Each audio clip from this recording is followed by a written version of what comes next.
Hello, everyone. Welcome. We are going to be playing The Letter.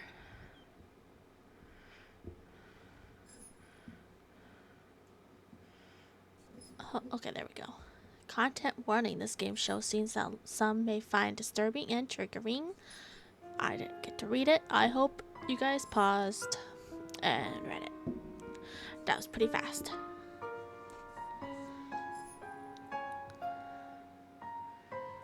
Okay. Let's just go. Oh. Maybe I should have no cam. Okay, new game.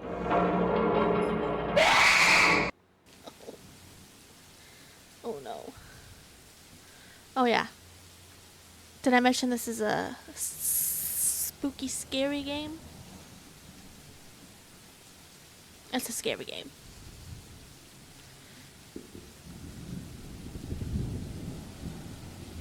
Okay. I'm actually gonna move this again. Hopefully I'm not moving too much. Okay. Oh. Okay. The Ermengarde Mansion. It was built for Lord William and Lady Elizabeth Ermengarde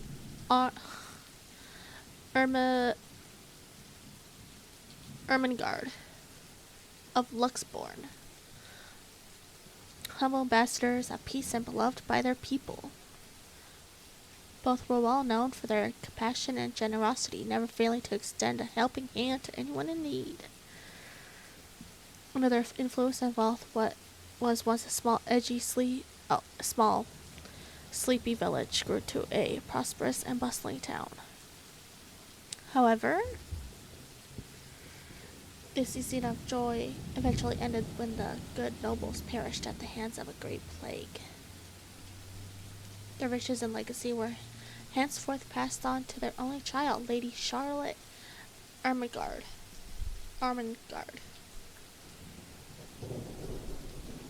The mansion has stood since the 1620s, a witness to a very long history of joy and pain. After Lady Charlotte committed suicide, the great house was eventually left uninhabited. And that is when it began. Surrounding villagers spoke of seeing and hearing unearthly things, of cries and howls that filled the nights, and hearsay of a mysterious woman roaming the hollowed halls aimlessly. People who dared enter its walls were simply never heard from again. Even after 400 years, these stories remain, much like the house itself. Whispers about the once great house, its legend, and its curse still fall upon the villagers' ears. In spite of this, the current owners are convinced that these stories are nothing more than a hoax. With little regard for the truth, they had Briar Realty Corporation place the property back on sale. Like Pandora's box, the secrets that lie inside await to be discovered by brave souls. No matter what happens, take care not to be consumed by the curse. Good luck. Isabella. Rose? Hello? Isabella? Are you there? Where are you? I'm here. Familiar jittery voice comes from the other end. Oh, hey Rose! I'm at St. Goretti High. What's the matter? What do you mean, what's the matter? It's the mansion, silly. I'm here and you're late. Jeez, we're on shift together. You promised. Oh my god, please don't tell me you forgot. You were planning on leaving me to check this place out on my own, weren't you? You chickened out. Calm down. You know I take my promises seriously. I'd like to believe that. So hurry up and get here. This place is huge. A bit too quiet since no one's lived here since, like, forever, but beautiful nonetheless.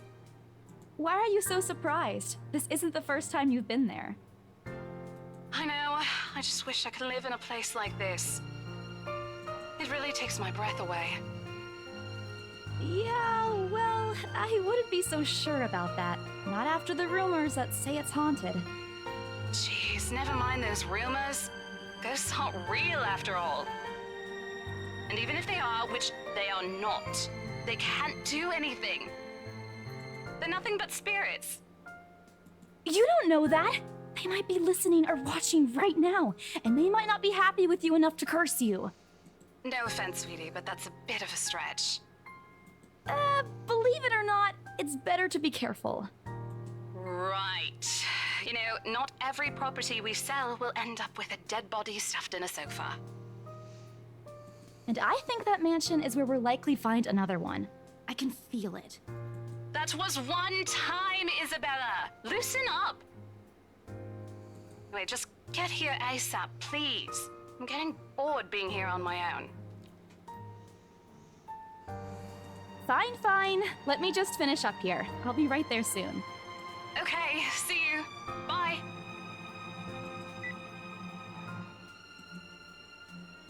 Who was that? Oh, I forgot to read the... I'm looking for my phone to see Rebecca. Becca, giving me a questioning look. Oh, that? It's just Rose. Rose? The one you said who trained you for your job back when you started? You're working together again? Just for this property. We've been scoping out that big mansion down Anselm Village after the renovations. Today's sort of its grand opening to the public. The RC wants to give it one last check before we let potential buyers tour it this afternoon. Oh, wait, mansion?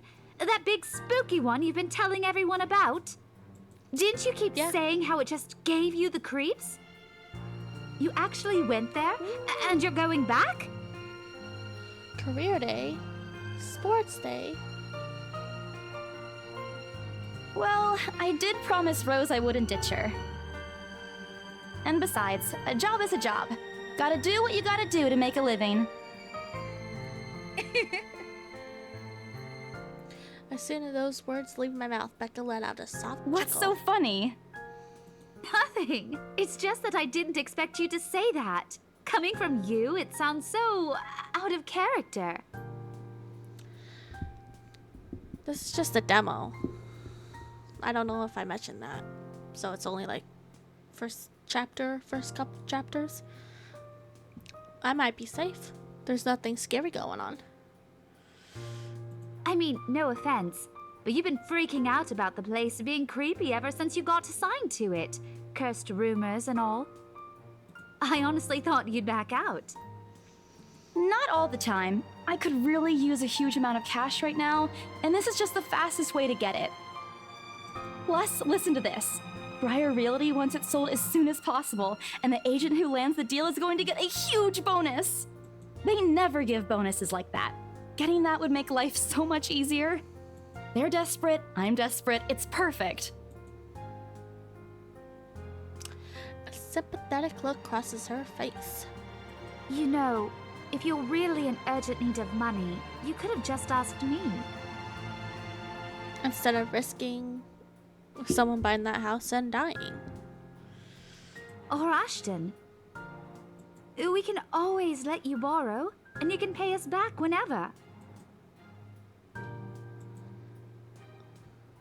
In the years I've known her, I can already tell what to expect once she has that expression. Becca! I've noticed that you've been living off instant noodles these past few weeks. She crosses her arms and grimaces at the thought. Her voice slightly rises as she begins to scold me. Instantly, I'm reminded why Becca excels at teaching boisterous teenagers. Stop eating junk! They're cheap, but they're not good for you. You'll definitely end up in the hospital if you keep at it. I eat other Hey! things too. I eat other things too. I fold my arms across my chest, mimicking her posture and giving her the best frown I can muster. The same one I'd use with my younger siblings when they're being difficult. Instead, she only raises an eyebrow at me. That's not going to work on me. And I saw it when you were cleaning your flat last week. The instant noodle cups outnumber everything else. You're just exaggerating. Did you even see what's in my cupboard yet? I'm not just living on instant noodles alone. I've got canned beans, peas, tuna, ham, and even hamburgers in there. Whole hamburgers in the cupboard? Becca's wrinkling her nose by the time I get to the end of the smallest. She even went a little green on the last one. I would have laughed a little at that, but I didn't know it would only lead to more reprimands from her. Aren't those the same ones you won from the grocer's raffle more than a year ago? Oh, I sincerely hope you're checking the date stamps on those things before eating them. I don't want a repeat of last year. In any case, those are still not exactly healthier choices, Belle. She shakes her head, possibly laughing at some funny distant memory. When she looks up, I immediately brace myself. More words from her. Sometimes it's just better to let Becca talk until she's out of things to say. But when she turns her attention back to me, there is only warmth in her smile. What am I going to do with you? She says this more to herself than me, her voice shifting to something kinder, even motherly, if I'm looking for the exact word. I hope you know that it's impossible not to worry about you when you're like this. You don't have to keep eating the same thing. I already told you before. You're always free to reheat food in my fridge. Thanks, Becca. I really appreciate it, but you don't need to keep babying me. You've been taking care of me since after I moved here. You have to take a break sometime. And before you ask again, no. You know I'm not a fan of borrowing money. And I'm not going to ask you to give me what you earned hard for yourself. You and your pride. But suit yourself. The offer stays on the table, though. I nod in response, if only to get her to drop the topic. But I'm pretty certain I will never take that offer. Ever. It has nothing to do with pride.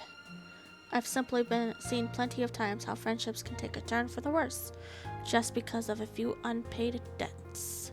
I don't want something like that to happen between me and Becca. We may argue a lot of small petty things, but she already feels like a real sister to me. I don't want to lose that friendship over something so trivial. Becca's movements, when she takes a quick glance at something behind me, snaps me out of my thoughts. Well, enough chit-chat. Lunch is ending, and my students will be back any minute. We can catch up later. Okay. Good luck with your clients. You better treat us to lunch or something if you get that sale. You bet! With a small smile, she returns to her desk and begins sifting through the pages of a rather thick history book. She's probably working on next week's lesson plan. Or trying at least. Her eyes are distant and she doesn't seem too attentive to whatever it is on the page.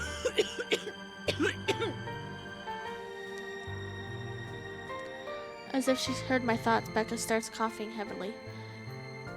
Heavily. Her hand hastily goes to her mouth to stifle the sounds. This is precisely why I followed her here.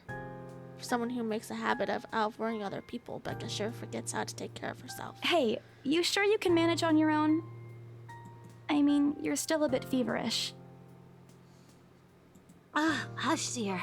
Don't you worry about me. I'll just drink some medicine and I'll be right as rain. I level her with a flat look. She has had a cold for a couple of days now, something about the strange weather not agreeing with her lately. Despite my advice to take the week off and rest, I found her apartment empty when I had dropped by this morning. She even left the medicine her doctor prescribed. Look who's being stubborn now. You shouldn't even be working right now. Seriously, you big baby. I'll be fine. For now, just go to work and stop making that Rose girl wait for you. There's so many birds going by. I'll call you if I still feel bad, and you can come pick me up if it makes you feel any better. She offers me a reassuring smile. I can only sigh. Why do I even bother? There is no stopping her once she has decided on something. Defeated, I reach inside my bag to pull out the same bottle of medicine she left earlier. She looks at it warily when I place it in front of her. Unfortunately for her, this is one thing I'm not letting her have her way. All right, but don't forget what the doctor said. Drink this on time. I'll see you later, okay? There's an amused gleam in her eyes when she shifts them back to me. Look who's playing the mother hen now. Rebecca! Okay. I won't tease anymore. I'll make sure to drink it, Mom. Before I can retort, she casts another look at the clock. I take that as a sign to finally end the conversation and my short visit. With a small wave, I leave her alone to her classroom and her thoughts. I hail a passing taxi to take me to the property as soon as I leave the school grounds. The mansion is some ways out in the countryside, but I don't have trouble giving the driver directions. Apparently everyone in Luxborn City knows of it, including every bit of rumor surrounding the place. Oh, sorry, I had to turn it down a little bit. Hopefully it wasn't too loud. I learned that the hard way the first time I commuted there, and it only boosted my belief that there's something more to the house. Even the news of it being renovated and placed back up in the market has caused quite a stir. Thankfully, it died down a few weeks later. The place would have become a lot harder to sell otherwise. I avert my eyes from the window once the buildings shrink in the distance. We get a glimpse of the countryside soon, although a quick glance at my watch tells me we're still a few minutes away from our destination. Might as well get some work done. Rose did ask me to review the mansion's documents. I already looked them over last night, but you never know when things may go wrong. Life has ways of messing things up like that. Halfway through reading the papers, my phone rings again. I pick it up without looking, nearly tucking it between my ear and shoulder. It's probably just Rose again anyway. Rose? Guess again. That voice. Ash. Bingo. Hey, what's up? Just checking if you're still cool later this evening. You mean that thing with Zach? Yeah. He even called in the middle of the night just to remind me. No, don't worry. I didn't forget. I'll be there. Cool. I'll see you later. What time do you get off? Around 6 p.m.? I don't know. It's the first day of the Ermengarde Mansion's open house, and we're expecting quite a number of potential buyers. I'll be booked the whole afternoon. Ermengarde Mansion? You know, the big Jacobean mansion at Anselm Village. I'm on my way there. On your own? Oh. Yeah, well, Rose is already there, but yeah. I see. Looks like the scaredy cat finally toughened up. Shut up! Ash chuckles, and I can't help but roll my eyes upon hearing it. I'll see you later. Drop me a call when you're done. I'll see if I can pick you up. Whatever. Bye. Stupid Ash hole. Always teasing me whenever he sees a chance. I'll show him who's tough. Ooh. It takes a few more minutes until I finally reach the famous mansion. I have to admit, the entire property does look wonderful from the outside. It does. Wow. That's huge. Yet despite all of this, it does nothing to hide that something is just wrong. The surrounding area is unusually silent, and only the rustling of leaves can be heard as the occasional breeze passes. While Anselm Village is just a few miles away, everyone keeps their distance on purpose. Perhaps out of fear? The horror of falling under the mansion's curse? Somehow, makes me feel sad. The lack of immediate human presence just makes this place all the more eerie than it has any right to be. If it's uncanny in broad daylight, I can't imagine how this place looks at night. Are you planning to go inside that place, Missy? The voice nearly makes me jump out of my skin. Without completely taking my eyes away from the house, I give the driver a confused nod. A beat passes while I wait for him to say more, but his only answer is a non-committal hum. Blatantly, it occurs to me that he must have been waiting for my payment. I mentally slap myself for spacing out and promptly hand him the fare with an apologetic look, expecting him to leave as soon as I've paid, but there's a hesitant expression on him, as if something hasn't been said yet. Is there something wrong? Look, Missy, I'm sure you've heard what the people are telling everyone about that place. Nobody likes to be disturbed when they're at peace, and I'm pretty sure whatever they say is in their house doesn't want to either. I admit they did a good job fixing it up, but there must have been a reason why even distant relatives of the family who used to own the house never lived in there despite inheriting it. No wonder they wanted to get rid of it. Maybe they just didn't like it? You never know. Never know. He drives off after, but what he said has left a foreboding feeling in my gut. I breathe out a heavy sigh as I approach the house. After hearing enough of the rumors, I should have expected the conversation to take a turn. That turn. But I'm already here. Backing out is completely out of the question. It's not like I have a choice anyway. If I want to get the bonus and commission one way or another, I got to sell this property. The door is ajar when I get to it. However, while my own copy of the keys dangle uselessly in my hand, Rose must have left it open when she arrived. That's weird. We may be the only people here this early, but I've never known her as someone careless. Entering what greets me inside leaves me gaping. Gaping, not gapping. What? Gaping. Like, ooh. Swinging chandelier, okay. Chandelier? Did I say chandelier? Whatever. That's suspicious. They've cleaned every corner, waxed the floor, dusted the antiques, searched every nook, cranny, and crevice, and made it spick and span. All for the sake of making the mansion more enticing to the modern-day lords and ladies. But no matter how hard they try, the mansion still looks as soulless as ever. As though it's going to eat you alive. If you ask me, they should have just listened to what other people have been telling them and leave this place alone. Some things in this world are better left alone, never to be disturbed ever again. Rose? I call out. Rose, I'm here. Where are you? There's quite a echo in there. My voice echoes softly throughout the hallways. Oh, who am I kidding? In a place this big, I don't think she'll hear me no matter how deafening the silence is. She could be all the way on the other side of the property for all I know.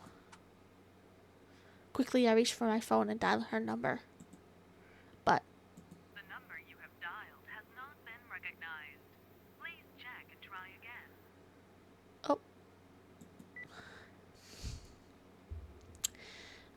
It was probably that comment saying that ghosts aren't real and they can't do anything.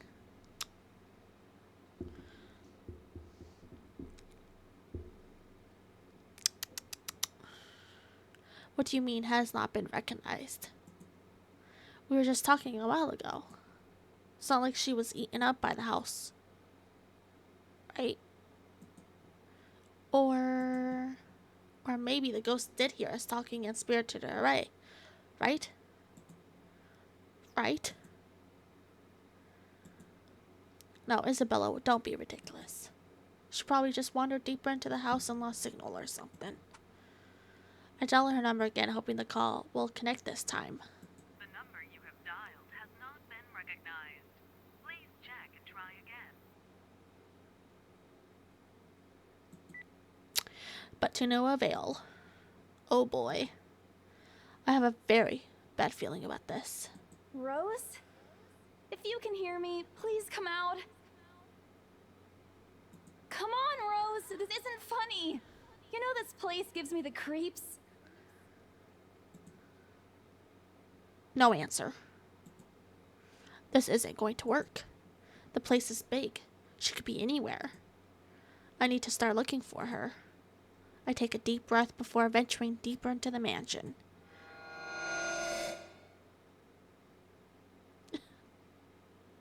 I hated that sound.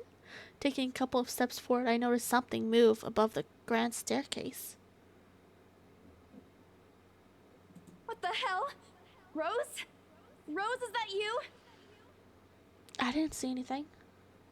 Did I miss it? Not funny! I'm leaving you if you don't come out! Not coming out, huh? Fine, I'm going. Okay, that's a lie. She's my friend. I can't really leave until I know she's alright. Growing desperate, I tried to contact her number again. Come on, please give me something. Please, Lord. Yes, finally. Hello? Hello? Rose, I'm here at the mansion. Where the hell are you? She doesn't respond. There's only heavy static coming from her side. Oh no. I sincerely hope it doesn't get cut off again before I can get an answer from her. Rose, come on. Where are you? A few moments pass until the static eventually starts to quiet down. She's an attic? What? The attic? Why? Crap, it got cut off. Man, do I really need to go there? With how deep inside the mansion the attic is, there's barely any signal there. No wonder I couldn't contact her.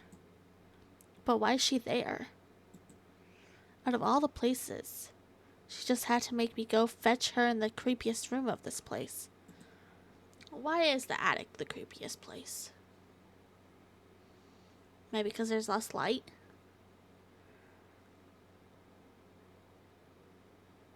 Huh. Is she doing this to get back at me for being late? Whatever, I'll just go. The sooner I meet up with her, the sooner I'll feel better about being here. I'll carefully make my way up the staircase. Or you could just, like, book it. My legs wobble as I mentally curse the fact that I've chosen real estate instead of picking a career that doesn't involve strange, abandoned houses. Upon reaching the top, the grand hallway greets me. Oh, that's so pretty. Why are the windows open? And what was that?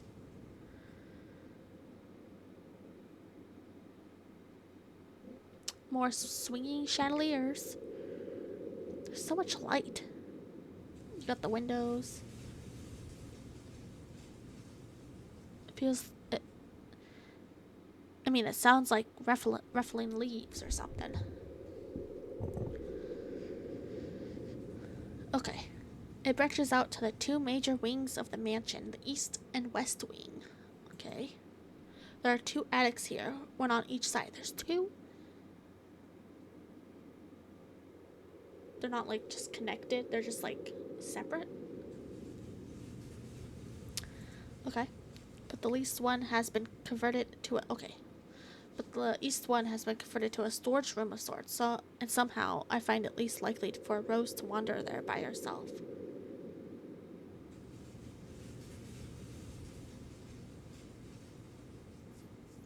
Aren't attics usually a storage room?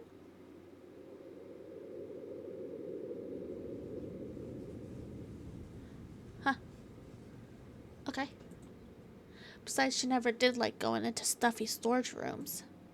So I head towards the west wing first, where a simple wooden door at the end of the hall opens to a small room. Oh, that looks... This room looks... Or this hallway looks cool. The tile. Big windows. Inside is another set of steps leading to the second attic. Unlike this grand staircase, though, the stairs to the attic are steep and narrow, made of old stones and covered with a thick coating of dust that kicks up into the air with every step. Stones. Thank God it's still daytime. If it wasn't for the light streaming through the door behind me, I might easily stumble and fall. With how old the place is, there are no light fixtures to illuminate the cramped passage up. Why they didn't bother to add one here when they renovated escapes me. Yeah, that's weird. Sheesh, they did it with the rest of the house.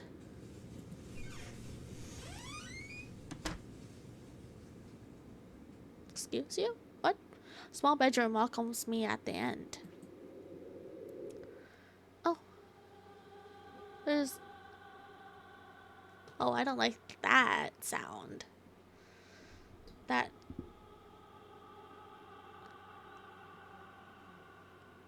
Looks exactly as it did since the last time I've been here, full of dust, worn out and faded by time. Why did they not clean up since they're renovating? Okay. Odd. I thought they cleaned everything. Oh, okay. Never mind. Did the crew miss this room? Cleanliness is the least of my concerns right now. The more pressing matter is Rose. She's not here. Was I dreaming when I talked to her a while ago? Did I mishear her? Well, you said there's 2 attics. So even if it was renamed, it's still an attic. Right? Was I... Oh, I already read that. No, it can have been a dream. After all, the creepy ambiance of this estate is doing such a remarkable job of making sure I stay alert and awake. And I'm sure she said she's here. Is this a prank? Is that a... You should make sure she's not in there or something. Or maybe that phone call was Rose's last message to me before the curse got to her? Oh, shut up, Brian. You are not helping. Don't make this scarier than it already is. But if she's not here, then where is she? Hopefully she didn't, like, prank call. Or, you know, like, try and prank me. And she climbed in there. We should check there, though.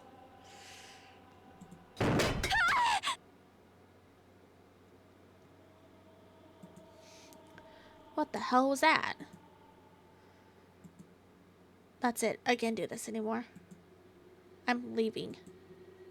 Me too. We must have angered the spirits living here. I knew disturbing this mansion was a bad idea right from the very start. But nobody listened. Be fucking realistic. They said. They think I'm cuckoo because I believe in curses and ghosts and all that. Me and my outlandish backwater country beliefs. I've always strived to be a model employee, but not this time, no. I'm turning back for the sake of my sanity. Briar Realty can find another agent who is more fucking realistic to tour people around this haunted house. Before leaving, I take one last look at the gloomy old room. Just to check. Huh? What's this? My worries about Rose's whereabouts must have caused me to miss it when I first entered the room. But there's clearly something on the floor. Where? Like right here? It looks like... A letter? Oh, a letter. Lying on the ground just a couple inches away from my feet. Out of sheer curiosity, I lean down and pick it up. Okay. Strange. First of all,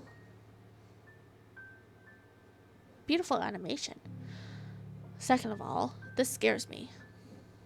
Just a pitch black under the bed. Hello? Strange. I don't recall seeing this the last time I was here. few days back, me and the other agents inspected the mansion to prepare for today. I had been the last to look inside the attic and leave, and this certainly hadn't been here before. Someone must have left it in this room since then. Did Rose leave it for me? Was she here a while ago? I couldn't have missed her though, could I? There's only one set of stairs leading to the attic. Well, you said something. You saw something go through the thing. The letter isn't exactly in pristine condition. In fact, it looks rather ancient. The paper is so thin and rough, I'm worried it'll fall apart if I so much as touch it. Haunting music. That's pretty good. Excuse me. But with great care, I open it, and what I read shakes me to my core. What? Help me, help me, help me. Oh my god. Help me, help me, help me. Help me, help. Okay. Nothing but the words help me fills the page, all of it, seemingly written with a crimson shaded pen. A pen? You think a pen could do these marks? Well, maybe that one. But like this? Like this? And these? Or blood. Or paint. It could be ketchup. I gulp. The same phrase just goes on and on until... Send this to 5 people or else. Send this to 5 people or else. Oh, I didn't have to read it. Or else what? Or else what? As quickly as I can, I scan the back of the paper and peek into the envelope to make sure I'm not missing out on a second page. But there's nothing. Well, there's ... So it's kind of implied, right? No. Oh, please, no. My hands tremble as dread creeps over me. The room is suddenly getting colder. I need to get out of here. What if this is just a prank? Like, what's her name? Folding the paper in half, the sight that greets me next has me frozen on the spot. Okay. I gotta get ready. I'm getting prepared for the jump scare. Get prepared, everyone. See, we were prepared. Folding the paper in half, the sight that greets me next has me frozen on the spot. Oh, icky. A pair of blood-soaked feet enters my field of vision, covered in gaping,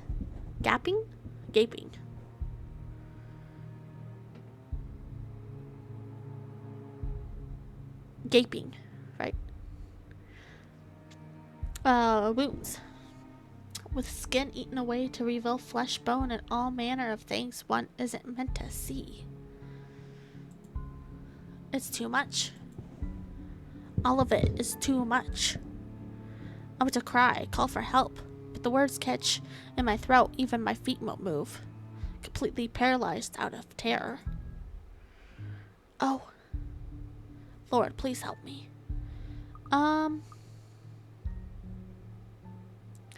I'm gonna close my eyes and pray. I shut my eyes tight, muttering fervent prayers under my breath. Our Father, who art in heaven, hallowed be thy name. Prayers taught to me as a child by my mama and papa slip out endlessly through my teeth.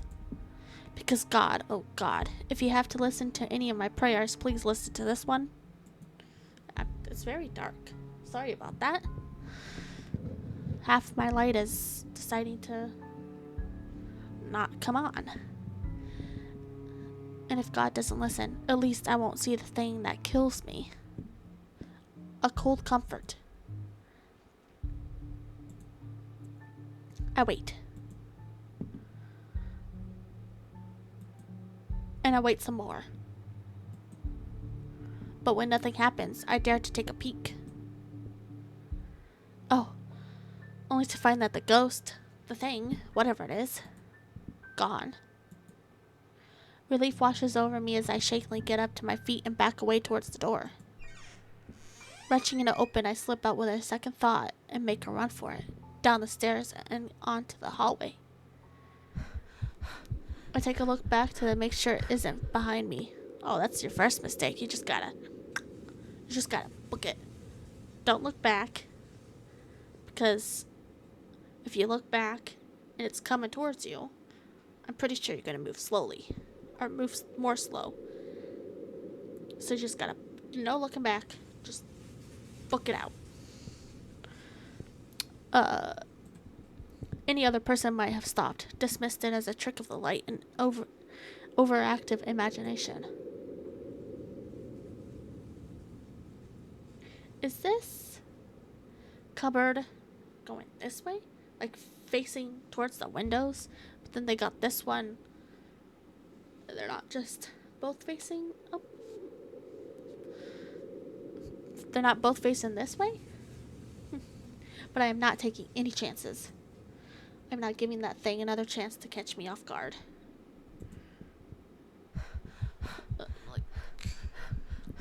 I don't think I'll ever feel safe until I get out of here.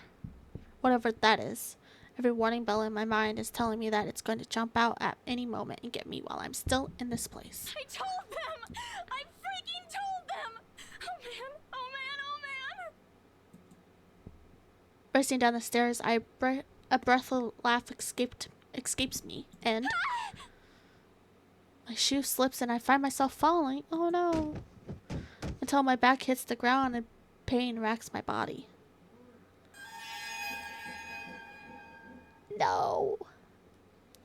My head grows fuzzy and my vision dims as I fight to stay conscious. No. Go away. Oh no. The last thing I see are those feet before all I know is darkness.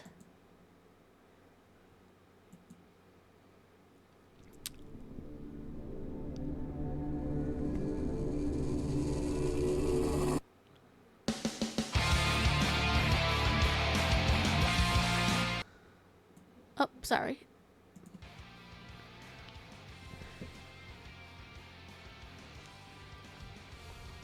That was scary.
Was that Amelie?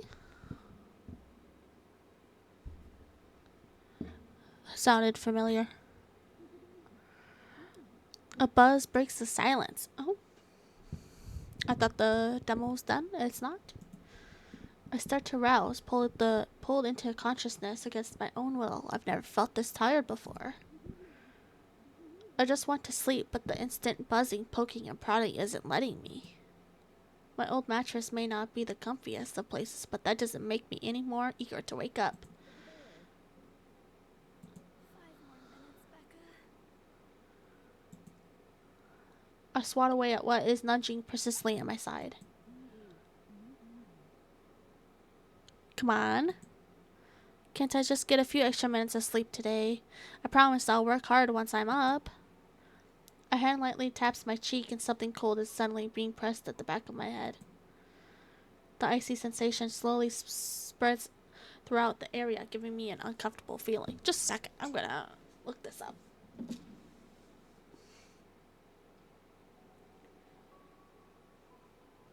Whoever sings the beginning has such a beautiful voice. Oh, well.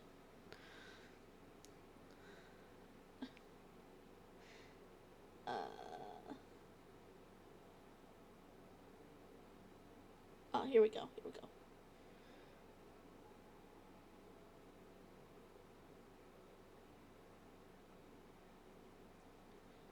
Singer. OP. Yeah.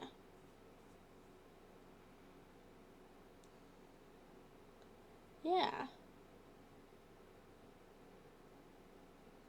Okay.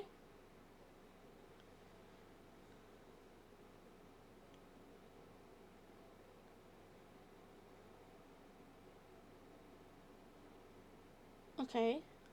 Amalie and Virilia. Okay. Beautiful. Those chef's kiss. Okay. The icy sensation. Okay, I already knew that. Okay.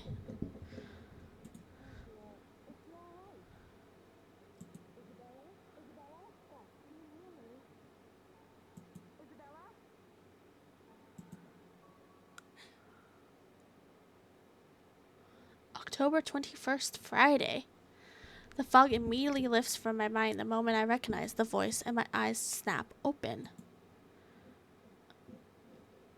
There, looking down at me, is Rose. Another woman loiters beside her, but my attention is too focused on my co-agent to even ask why there's someone else with her. Rose's posture just screams worry, although she's keeping a straight face, or trying at least. I can't help but feel bad for making her fret. A wave of dizziness washes over me as soon as I try to get up, forcing me to lie back down again. Luckily, the feeling subsides after a few seconds, until only a mild throbbing somewhere at the back of my head remains. With a little assistance from Rose, I push myself upright. She hands me an ice pack and gestures for me to press it where I suspect a small bump has already formed, if the light ache in the area indicates anything.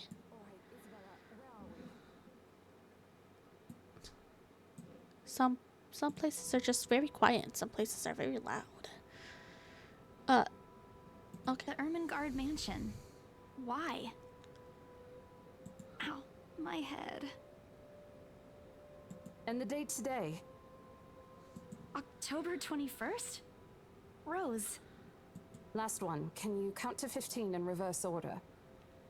15, 14, 13, 12 teen. No, that's wrong.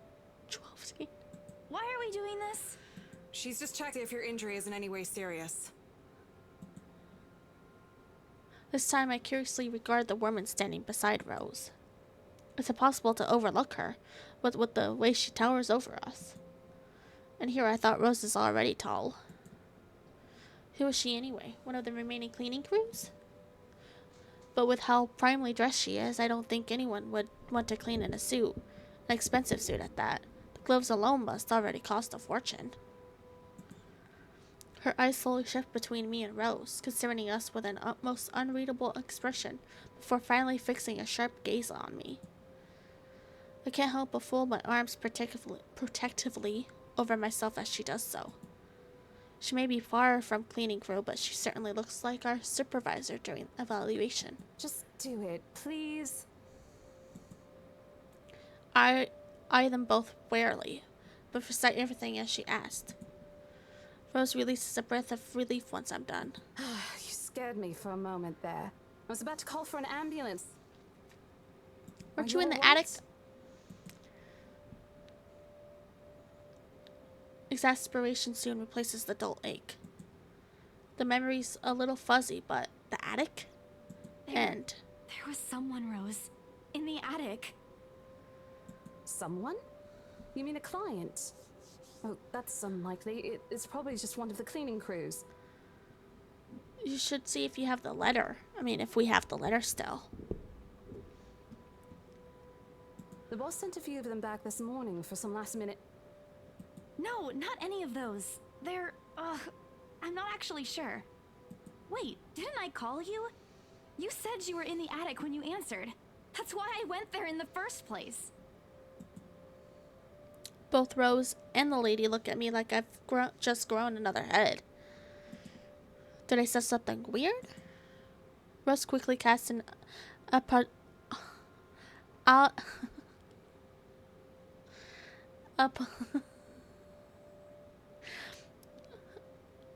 apologetic smile at the woman before the awkward silence stretches on further.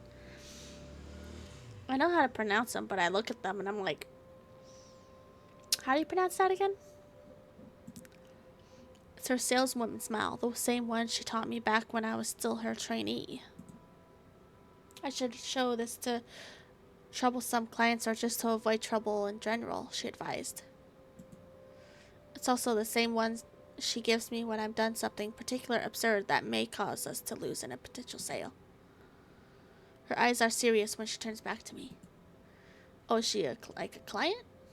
She takes both of my shoulders, gently squeezes it with as much patience as she can muster. As much as I'd love to have gotten at least a heads up of your arrival, I didn't really get a call from you. You know, signal here is absolutely horrendous. I was in the garden earlier and couldn't even make a single call. Oh, we should go to the garden. I'm going to ask again. Are you really all right? What happened? I don't know. It's all a bit blurry. Show her the note. I remember I was looking for you, but you weren't in the attic. And there's whoever it is. Then I must have tripped on a rug or something on the way down. Oh no. Do you think someone came in while you were out? You left the main door open. We are so going to get into big trouble if something gets stolen, Rose. Perhaps it is a concussion. Are you sure you feel fine? We could still call for an ambulance. I could cover for you. No, I'm fine. I'm okay, Rose. I can work. Wait. Hold your horses, Rose.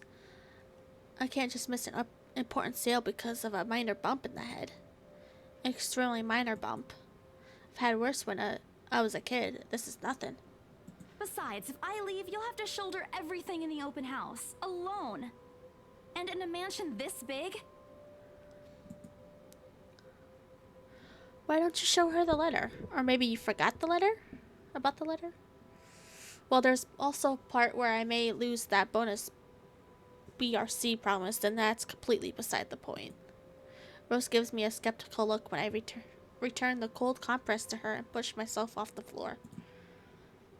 I have to use the staircase's railings to steady myself, but otherwise I feel fine. See? I'm A-okay. The two of them exchange a worried glance and Rose assumes a contemplative look. I bit my lower lip in anticipation if she says no. All right, you in. A smile threatens to slip out of me. But if I see that you aren't feeling well, I'm taking you personally to the nearest clinic to have you checked. Clear? Clear. Clear as day, ma'am. Thanks, Rose. You insisted. But remember what I said. First sign of you looking not okay, and we're off. No questions asked. Is there like a light breeze coming through? Why is this like going back and forth? It's a ghost. It's just a small bump. Don't worry. You shouldn't downplay these kinds of things. It could be a serious injury for all we know. Oh yeah, this is the couple that was in the beginning.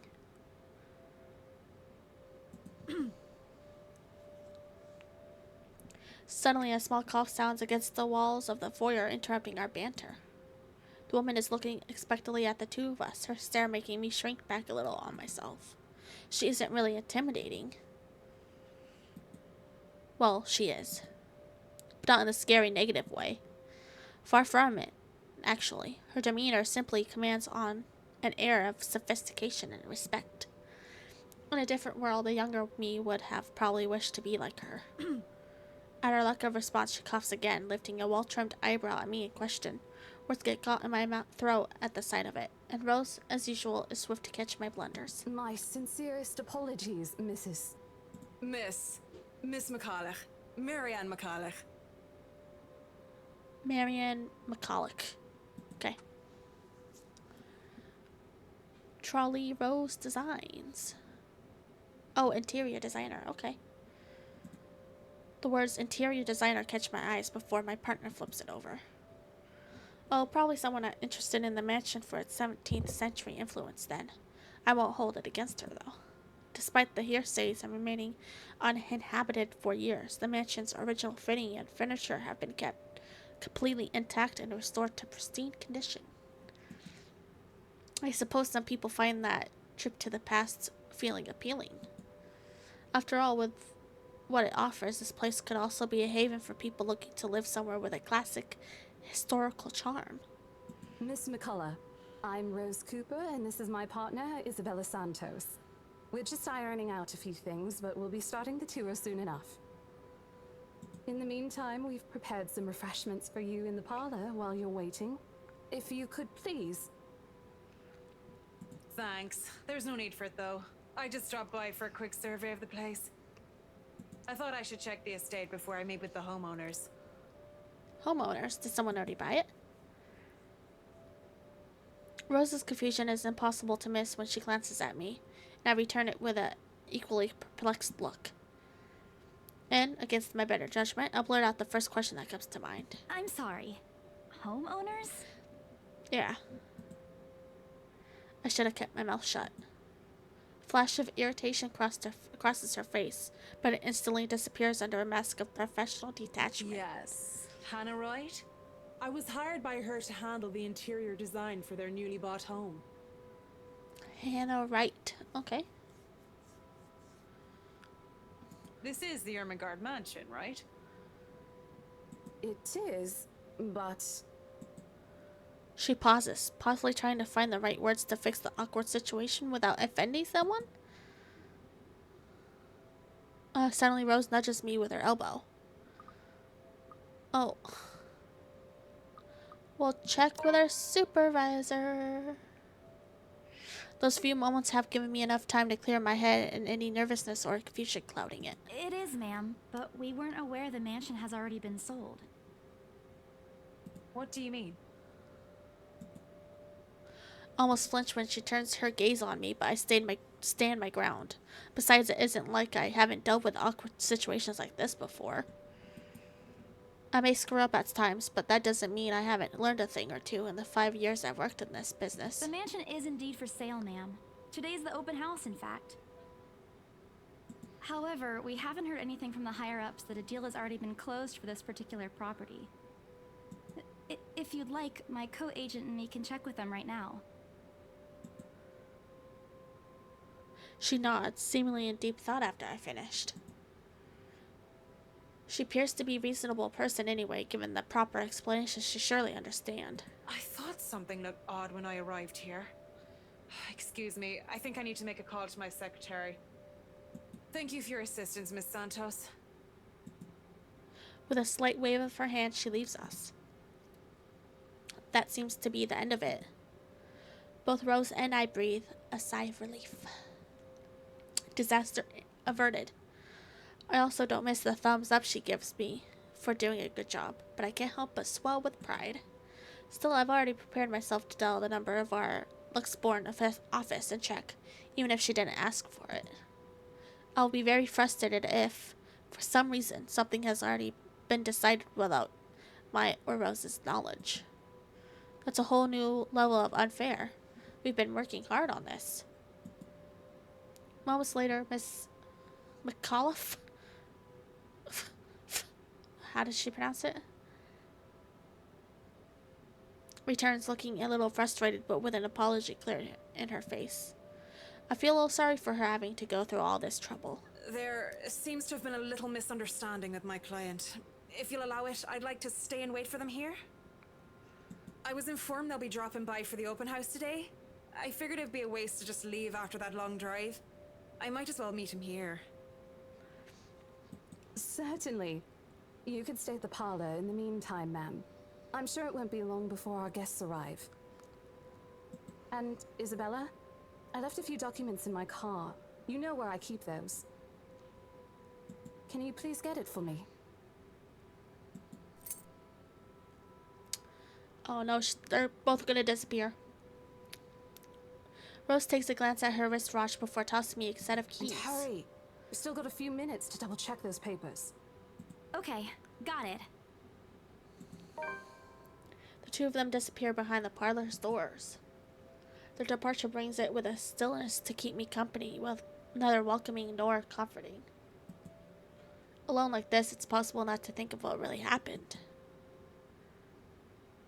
Oh, she's... okay. So, this is her painting, and this is his painting. Are these them when they're older?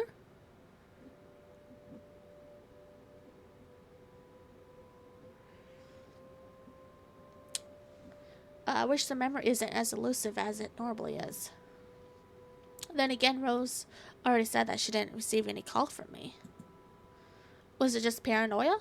A temporary lapse after having heard all those tales about this place? Probably. I want to think of it as such. Better to think of it as such, so I can work in peace. Except a small part of my mind begs to differ. And if I am going to be completely honest with myself, I want nothing more than to leave this place as soon as possible. I don't know what's in this house, and I don't want to know. The keys Rose have just handed me dig into my palm, its jagged edges creating shallow ridges on my skin from how hard I'm clutching it. It's a reminder of what I still need to do and why I've taken this job in the first place. Hugging my blazer closer to my body, I exit the house to get what Rose has asked me. Just a few more hours, Isabella. Sell the house, get the money.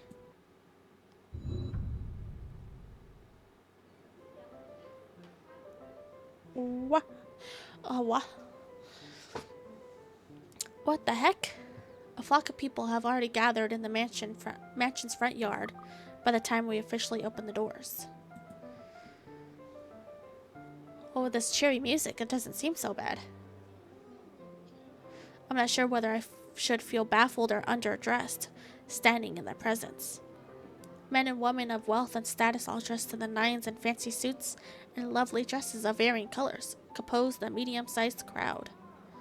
Their necks, arms, and fingers are adorned with silver and gold, glinting in the afternoon sun. Some even have ridiculously fancy feathered hats on their heads. I really hope there aren't any magpies living nearby, like in the stories. Those birds will have a field day in this. They are murmuring among themselves, looking at the estate's facade praisingly, with some arguing about those mansion has the superior architecture.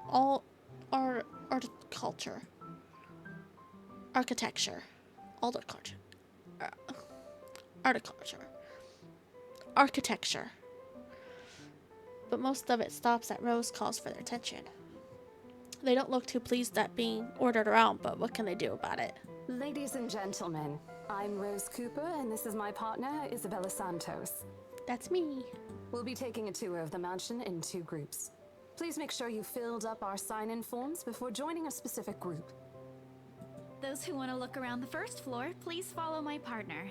I'll be guiding the ones who wish to see the ground floor. No, what am I doing? We're supposed to go to the ground floor. Easier escape. Hearing this, a few wandered to me. They are mostly old ladies who seem daunted at the idea of climbing all those stairs. Miss McAuliffe also joins our group, but what really catches my eye is the elegantly dressed pair she approaches. It's so nice to finally meet you.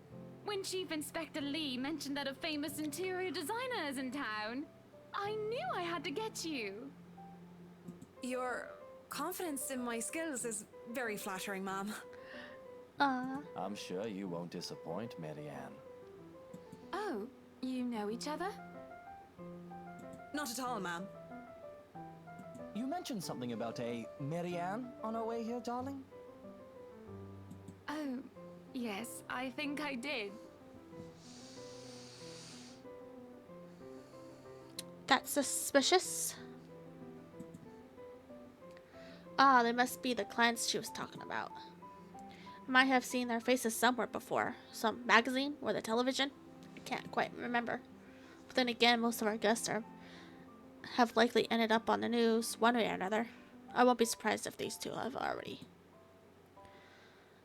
For people who are popular, though, they aren't dressed as loudly as the others. And in their simplicity, the couple stands out. The woman in particular is stunning enough to turn the heads of most people in my group, especially the men with wondering eyes. The guy standing beside her doesn't seem to mind, though. And if I'm going to be a bit bolder with my assumptions, I'd say he's basking in the attention. Both of them, in fact. I think they are brother and sister if it wasn't for their public display of affection. The matching rings on their fingers just cement the fact that they are indeed a couple. Oh, this is probably going to come up later. Like we're going to find this.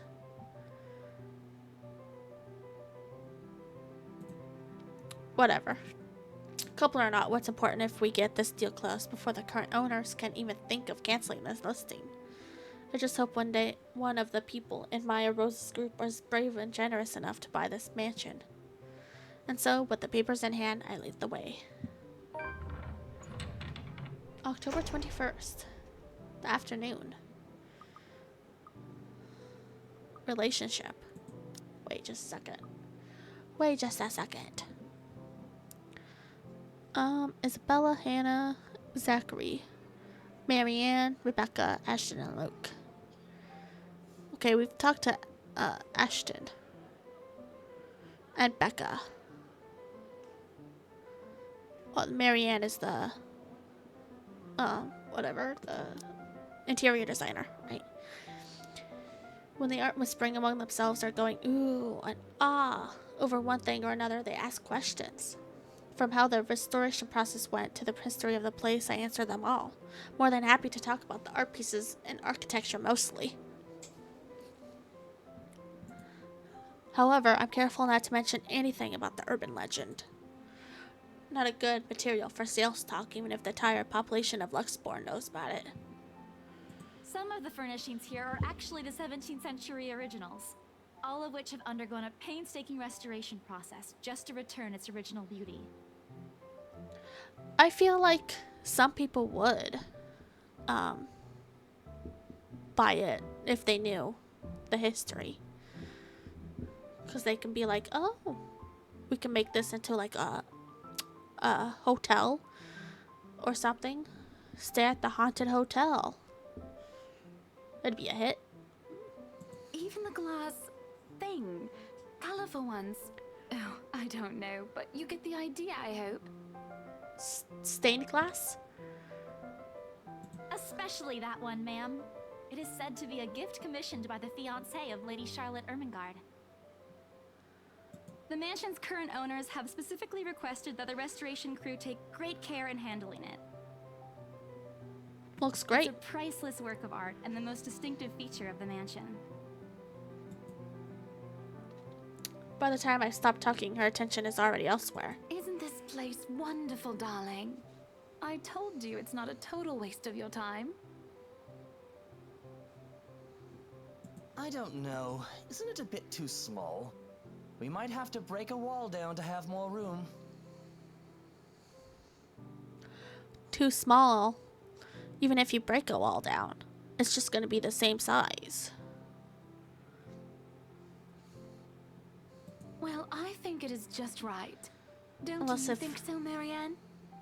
Unless if you like get under the stairs and make that a room or something. It is splendid, ma'am. Story updated. What's journal? Undiscovered journal entry. Okay. Oh, okay. Oh. Oh, okay. You could pause that and read that if you want. But isn't it a little too early to make plans when no deal has been signed yet? Never mind that. It isn't going to be a problem. We've got a wonderful legal team to handle everything. Start taking notes, though. I think I've got a few things I want changed before we move in. The rest of their conversation gets lost in the chat of our companions. I don't want to make any assumptions yet, but their sheer interest is enough to give me some semblance of hope. Oh, please, please, please let these guys be the one. Eventually, our group reaches the kitchen. Ooh. That's a nice looking kitchen. Except that looks like a tripping hazard. I know it's like the storage for the food, but much like the rest of the house, a great deal of effort has been put in retaining the room's classical appeal. The open hearth at the end of the room in particular looks amazing, like the ones I've only seen in fairy tale books. And mad props to the cleaning crew. Seriously, after overhearing hundreds of their complaints about the soot and tar staining the bricks, and how much of a pain in the arse cleaning this will be, they still managed to pull this off. It looks pretty. Is this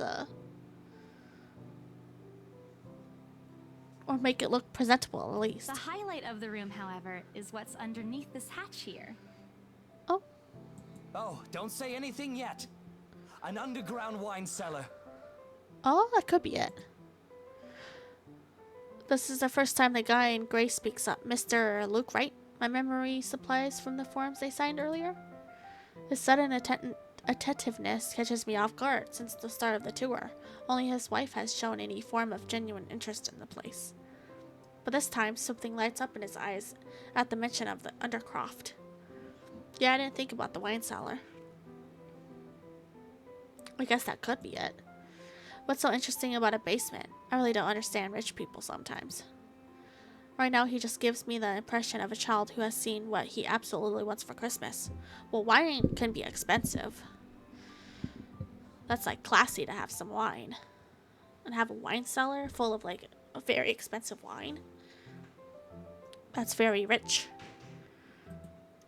I've always found it cute whenever I see children act that way. My younger siblings especially. On a grown man, it's almost funny. Yes, sir. It could house around 7,000 to 11,000 bottles of wine. Oh.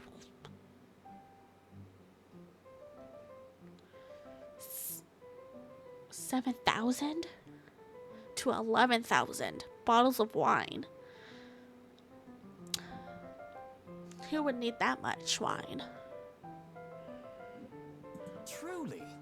And the room, how was it built? The bricks that were used to build the cellar have been carefully picked for the purpose of maintaining and preserving a constant temperature and humidity in the room. It's a good place to keep your private collection in if you have one, sir. It keeps the corks in good condition. Oh, love. Didn't you say before that you wanted to make your own personal vineyard? Perhaps you could start one here. Oh, that'd be good. You know we're going to need space for that, darling. And this isn't big enough? If it's space you're worried about, sir, the Ermengarde mansion sits on a 46-acre lot. There's plenty of room for it. We were told that the original owners had a horse stable built here before, too. There's a contemplative expression on Mr. Wright's face, but he doesn't say anything. Further, his wife, however, seems really pleased that he has started to show interest, if only a little. I smile to myself. I may not completely understand how these people's minds work, but I sure as hell know how to spot a buyer with sincere interest. Score. I can't wait to tell Rose. The rest of the tour goes by without a hitch. After more than a half an hour, we're able to cover almost every room in the ground floor and are heading to the parlor. Funny, the first time BRC has surveyed the property, I kept complaining to Rose how big it is. Now I can't even bring myself to care no matter how much my feet hurt. Maybe this is just my excitement over a possible sale? I'd still be terrified. It's like she forgot the monster. Or we should have called it a monster, come on. But we don't... The, spirit? The ghost?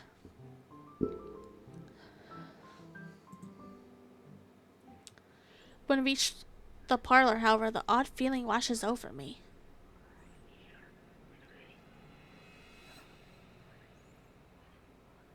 Is this the door that we went through? And that picture again. They're everywhere. It starts off as small goosebumps on my skin, a feeling of being watched intently. It's probably all the paintings. Golly. Whispers in my ear and shadows dancing, lurking in the corner of my vision. Dark silhouettes that are gone when I turn to look. A chill settles down my spine, making me feel sick, and I start to break out in a cold sweat. Oh, that clock is cool. I can't do this. I need to sit down for a moment. The old ladies in the group have been requesting for a break anyway. If I could just... Excuse me, everyone? We will be taking a 15-minute rest here before we visit the first floor. In the meantime, please help yourselves to the refreshments and snacks we prepared. If anyone has any questions, feel free to approach me. I'd be happy to help you. It's so weird because this is the only room that she got that feeling from. And she wants to stay in this room. And not be like, okay, this is the parlor. Okay. Now let's go to the down the stairs and take a break there. It's like this is the room. I don't get it. I let them sit while I retreat to a quiet corner to recover. It's not what you think. Don't think about it. It's not what you think. I've probably just caught Becca's cold. Don't think about it. I'm left alone for a good while, the same words spilling out of my lips in a silent prayer. Until a hand taps on my shoulder. Hello, you there? Yes, ma'am? Oh, look at you. Having to show a group around a mansion this big must be exhausting. Not a problem, ma'am. I'm just doing my job. What a hard worker. Anyway, Isabel, right? Is she related to her? Isabella, actually. But yes, what can I help you with, ma'am, right? Please, just Hana. Call me Hana. I just wanted to ask, how soon are we able to move in? Ooh, we got a sale? Is she part of... Oh, yeah. Hannah.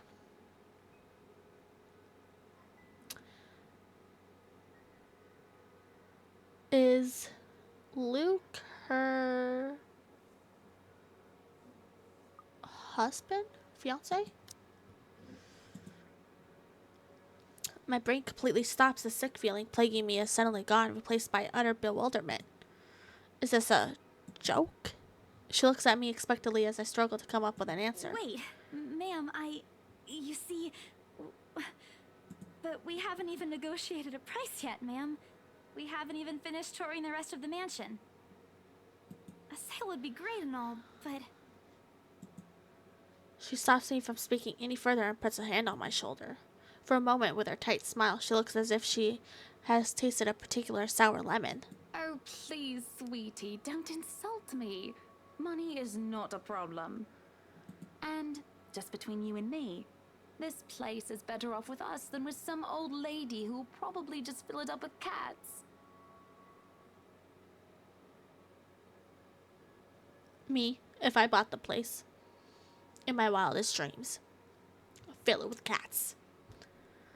I personally don't think there's anything wrong with having cats here, ma'am Hana. I'm sure there's more than enough space here if you want pets. Perhaps I'm still not feeling well, but really, what's wrong with cats? More importantly, why is she talking about moving in already. Well, I'm more of a dog person. Okay. But you see, this is going to be a gift to my darling. It's going to be our anniversary soon. And it would be so wonderful if you can secure its purchase for us. Why, I can even offer something extra if you help us out with the paperwork. Okay.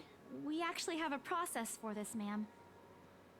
I don't really think that would be necessary or appropriate.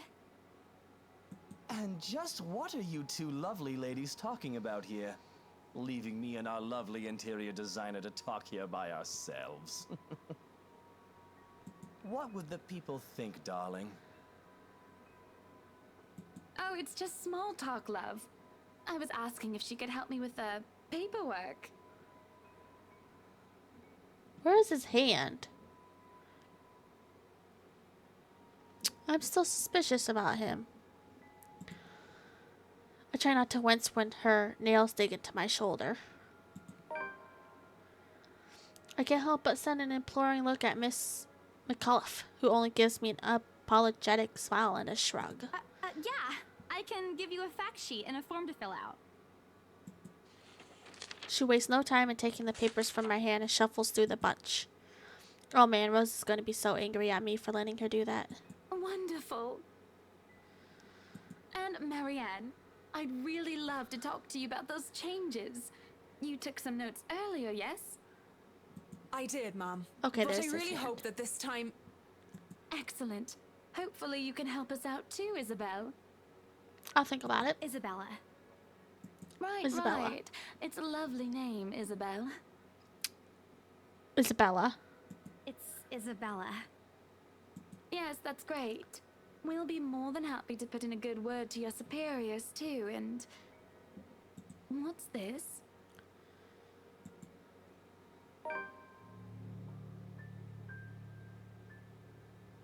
A look of confusion and disgust appears on her face. Turning to her husband, he merely shrugs in reply. Oh? That's, an interesting work of art. Not to my taste, though.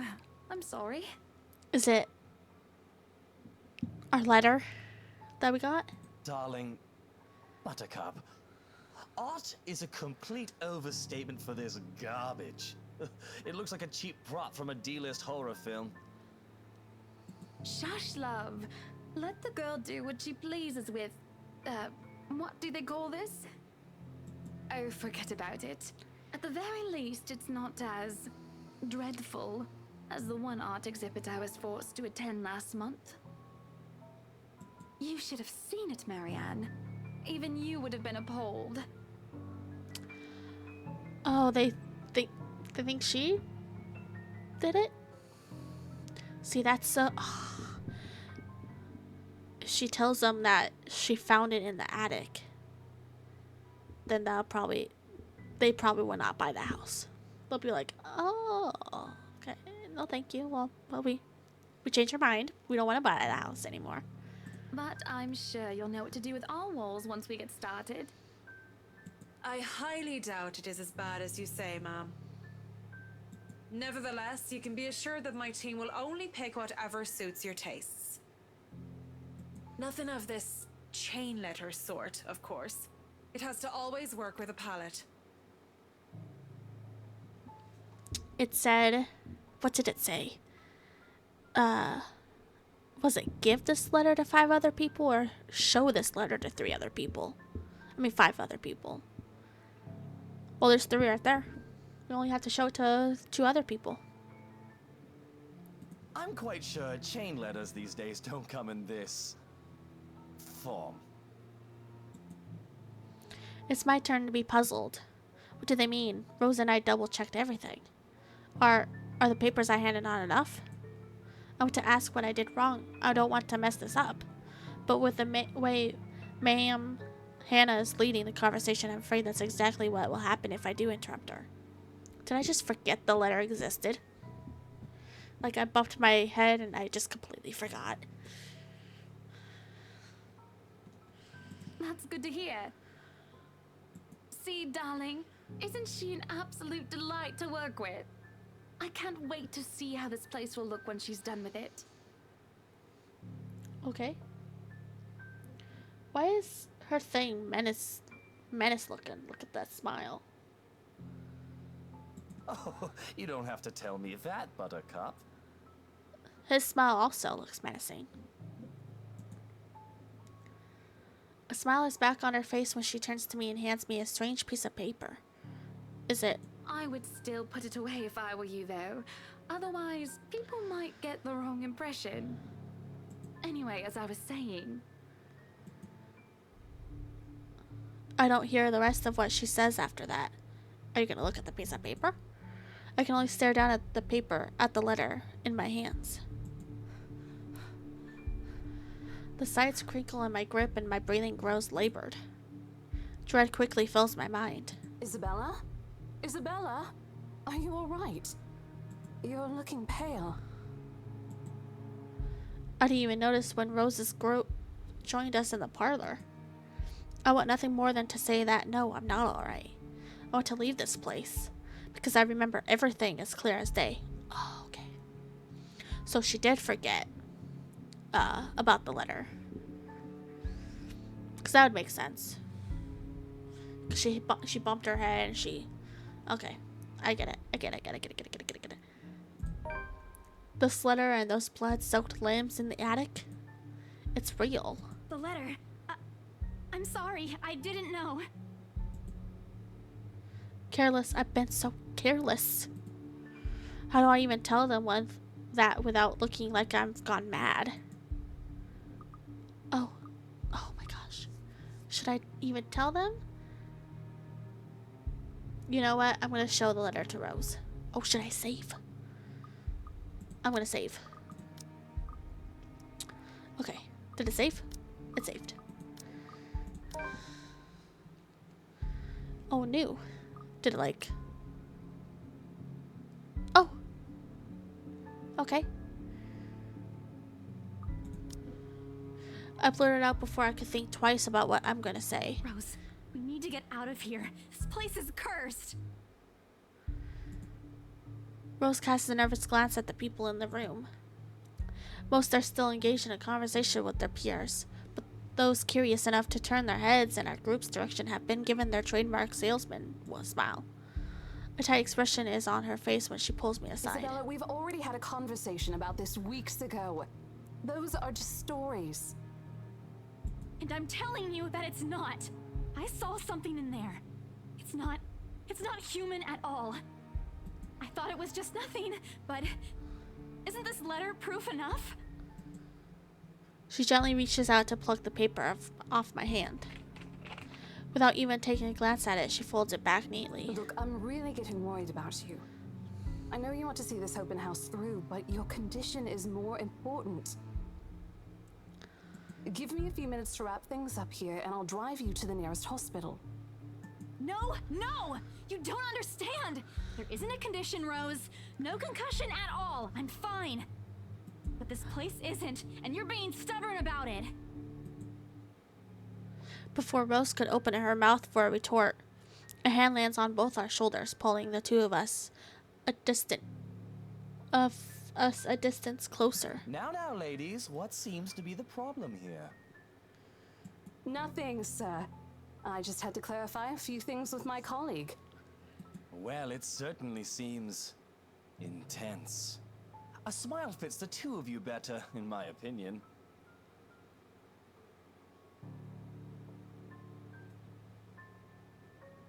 Especially darling little Lily here.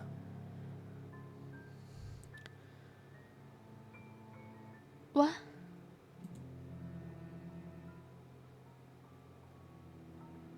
Okay, Lily? Who the heck is Lily?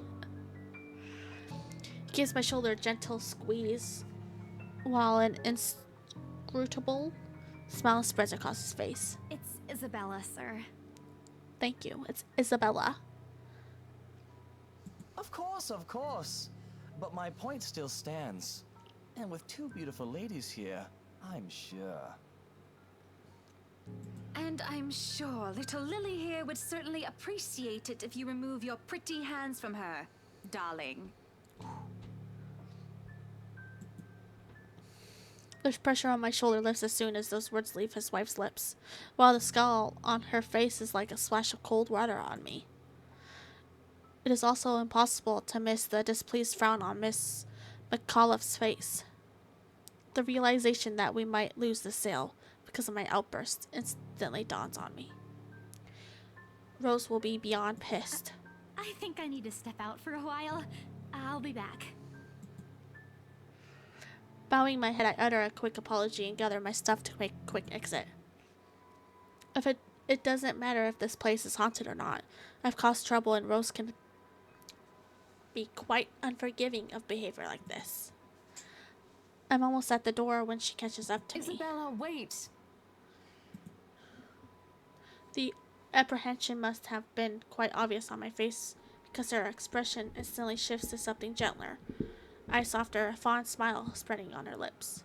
Hey, I'm not angry. I know. I'm sorry I ruined this for you. Come on, you didn't ruin anything. It's not like we haven't ran into any problems before. If we don't get a deal today, we can always try on a different day. And look. She hesitates, completely trailing off before shifting her gaze down to her hands, a small gesture to stall. Her fingers are fiddling with a piece of folded paper. It's that stupid letter again. My hands stiffen when she gives it back, but I take it, nevertheless, more as an automatic response than any desire to have it back. I'll throw it away if I can, but I have this nagging feeling that one way or another, it'll find its way back to me, regardless of what I do about it. Rose, this is... You have to let them know about... I know you want us to get this sale so badly, and we've made a lot of plans on how to go about this. I mean, who wouldn't? This is the first time I've been assigned to a property like this. I've sold plenty of houses before, but nothing like what we have here. It's a beautiful house. I'd love to get one of my own if I ever win the lottery. Same. But I think... Look, here's the thing, Isabella. If we are going to do this, work on something, I don't know, this big, I need you in top shape. And the way you are now... My mind stops. What? Wait. No, I can still work. I just need to get myself together. That's what you said earlier. I let it go because I thought, hey, it's your own body and you should know more than anyone how you feel. But after this, I really think you should take a break. You're kicking me out? No, I'm not. Okay, peace out. Look, all I'm asking is for you to take a seat somewhere I can see you, and let me handle this for now. You're clearly not yourself, and I honestly could use some time not worrying when you'll fall over or not. The day's not even over, and I'm already feeling the stress. Please, humor me just this once. Okay. She clasped her hands together in front of her, eyes pleading for understanding. And I do understand, to some extent. That doesn't mean I'll feel any less awful. Whether at myself or at the unlucky turn the situation has taken, or for her, I don't really know. I promise I'll give you a full report of what happens after. I'll even let you take the lead tomorrow. Fine. Okay. I'll step aside for now. You're upset. A little, yeah, obviously. If it's any consolation, I won't tell the boss about today. You know how he is. Please don't. I don't want a repeat of the lecture I got during my first assignment. He called me a noob, and I don't even know what that means. The memory both burst into helpless giggles, earning us strange looks from the guests milling about the door. Talking and laughing like this, it's easy to forget any mishaps that happened. Little things you learn to appreciate, I guess. So, are we good? I'm still not okay with it, but Rose has a point. It's better for me to step out on this one for now. I won't be able to help you anyways if I keep getting distracted like this. Maybe I'll just take a walk outside or something while I wait for you to wrap things up. Please, just stay put. I insist. I'm not an invalid, Rose. You clearly have not seen how you looked earlier. It's not that bad. Color hasn't even returned to your cheeks yet. Just stay here, all right? Don't even think of going anywhere. Let me finish what in I'm that doing room? here, and then I'll take you back to Luxembourg myself to have that minor bump checked. I don't want to stay in that room. At least wait for me to call someone who will fetch you, okay? Okay. Can I stay in the car or something? She's gone before I can voice one word of complaint. Afternoon? Left with nothing else to do, I find myself drifting back to the foyer. Or foyer. A few visitors linger in the area, some merely enjoying the afternoon sunlight streaming through the stained window glass. Others can be seen admiring the priceless antiques decorating the room. One group of elderlies, gathered some way across from me, is occupied in a friendly banter about which one would cost more to buy. A little argument here, and occasional laughter and teasing there. I smile to myself. The conversation reminds me of what I've been missing these past few months. Rose is probably right. I do need a break. Maybe this afternoon's hangout will help. Speaking of, I should call Ash. It's a few hours early from what I've told him, but he did ask for a call once I'm done. Besides, I don't have a ride back he offered, so I might as well take it. Or bribe him into giving me one. Not that he'll ever accept the latter. Personal convictions and all. Honestly, if there's something I find admirable in him, despite his tendency to annoy the hell out of me, it's that. Well, whatever way works, a free ride is still a free ride. There's Rose's offer too, but despite what she says, I know she'll be busy for the rest of the afternoon, especially without me assisting. Bothering her for a favor as small as this is the last thing I want to do right now. A couple of minutes and a few prayers asking for a decent signal later, I call finally connects and... Shit! Sup, I'm Ash from Deluxe City. Baggers, watch out, can't beat me. Looking for trouble? Better not lie. I'm a cool dude, pretty fly for an Asian guy. Sup, I'm Ash from Deluxe City. Baggers, watch out, can't beat me. Looking for trouble? Better not lie. I'm a cool dude, pretty fly for an Asian guy. Shit, how loud is this thing even? Ash from Deluxe City. Baggers, watch out, can't beat me. A sharp ringing fills the entire hall, I'm a cool dude, pretty fly for an Asian guy. disrupting the pleasant quiet has settled. Soon enough, heads begin to turn in search of the source, mine included. My daughter's eyes dart around the small crowd before zeroing. He's facing away from me, fumbling for something in his hands. But I don't need to see his face to know whose back it is. Oh, I'd recognize that dump parked anywhere.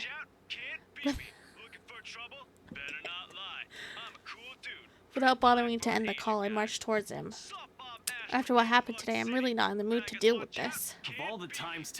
Of all times to... Ashton Frey! Ashton Frey. What happens next is something I'll surely regret later for not having recorded. He jumps, lets out an undignified yelp, followed by his phone slipping from his grip. It bounces from one hand to the other in his poor attempt to catch it before ultimately falling flat on the floor with a resounding clack. I kind of feel sorry for the phone. And the floor. But it's not every day that you can catch someone like Ash off guard and get a reaction. Damn his stupid detective senses. I'll take every ounce of victory I can get, no matter how small. Ah. An awkward pause passes between us. A blink. A cough. He makes a face. And then in a too quick motion, he ducks and retrieves his abused gadget while a grin threatens to break out from my lips. He doesn't meet my eyes when he straightens, but a flush has crept up his neck and cheeks. In another universe where we haven't known each other for 5 years and suffering through his teasing isn't a day-to-day occurrence, chances are I'd find that adorable. Endearing, even. Unfortunately, this isn't that kind of world. The way things are, I'm already content to see him out of his normally collected Hello to you too, disposition. Scared Cat. I could stand to be greeted like a normal person, you know. What? And miss that look on your face? No way. Oh man, I should have taken a picture. I am so honored you find this funny. Is that how you treat your guests? I think I need to talk to your supervisor. Talk to yourself. You aren't even a guest here. What are you doing here in the first place? For a moment, he looks like a cat that swallowed the canary. Suddenly, checking every nook and cranny in his phone for any damages or scratches seems to be more interesting activity than explaining himself. I could be looking to buy a house. A mansion? A mansion? Yeah, why not? Did you see the view outside? It doesn't look haunted to me at all.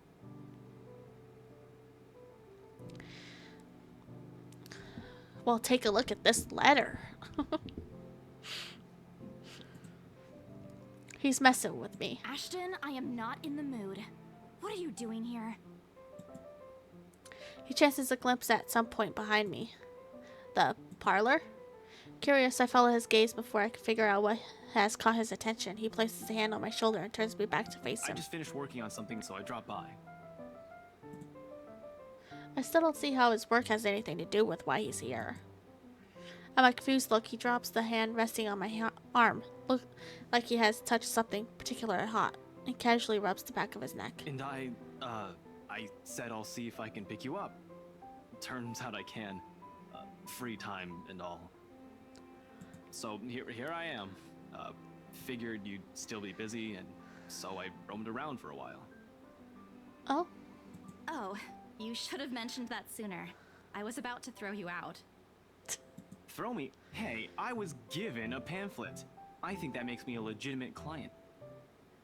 We have mandatory sign-in sheets for clients, Ash. I didn't see your name on it. And you can't just roam around because it says open house. Normal people actually follow an etiquette here. Right, okay. I think I'll just go ahead and... No, wait. I wasn't really going to throw you out. Rose said... Never mind. I was just about to leave anyway. Wait, what? Now?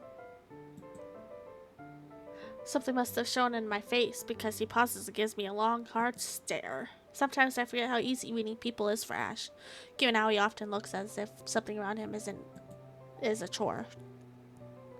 I avoid his eyes, hoping he'll drop the subject and won't ask any more questions. The last thing I want to tell him what happened, especially the part about the letter. In fact, he's the last person on earth I'll ever think about telling it to, if I can help it. Sure, he's a dependable guy. God knows how many times he has helped me, even without me asking for it. Stuff like ghosts and the supernatural? He'll never believe those, even if he hears it from a friend, except maybe if it's Becca. On a good day, the most harmless thing he'll do is give you an explanation why those things have no chance of ever being real. At worst, he's insufferable. He'll poke fun of you at every single chance he'll get. Ashhole. What did I ever do to him? He never does that to Becca or Zach. Show him the letter. I can hardly imagine how things will go down the moment I spill a word of what I saw. Nope. Over my dead body. Before it catches his attention, I shove the letter deep into my bag. What's wrong? Nothing. Well, let's just go. Doesn't look like a nothing to me. We still have Zach's movie tonight, remember? Yep, let's just go and never turn back. It's still early. And didn't you say your shift will end around 5 or 6? What about... Hey, Isabella, wait up! A rush of air greets me as soon as the main door opens. Oh yeah. Oh, that's gonna be. It's even more haunting when you're surrounded by like woods or a forest. Not the usual autumn draft, but it's still a welcome change from the stifling atmosphere inside the mansion. Ash's footsteps are quick behind me, the soles of his shoes thumping hard against the polished concrete in an awkward cadence as he rushes to catch up. He calls out once, twice. The mansion still looms in the background. Whispers calling me back, shadows beckoning.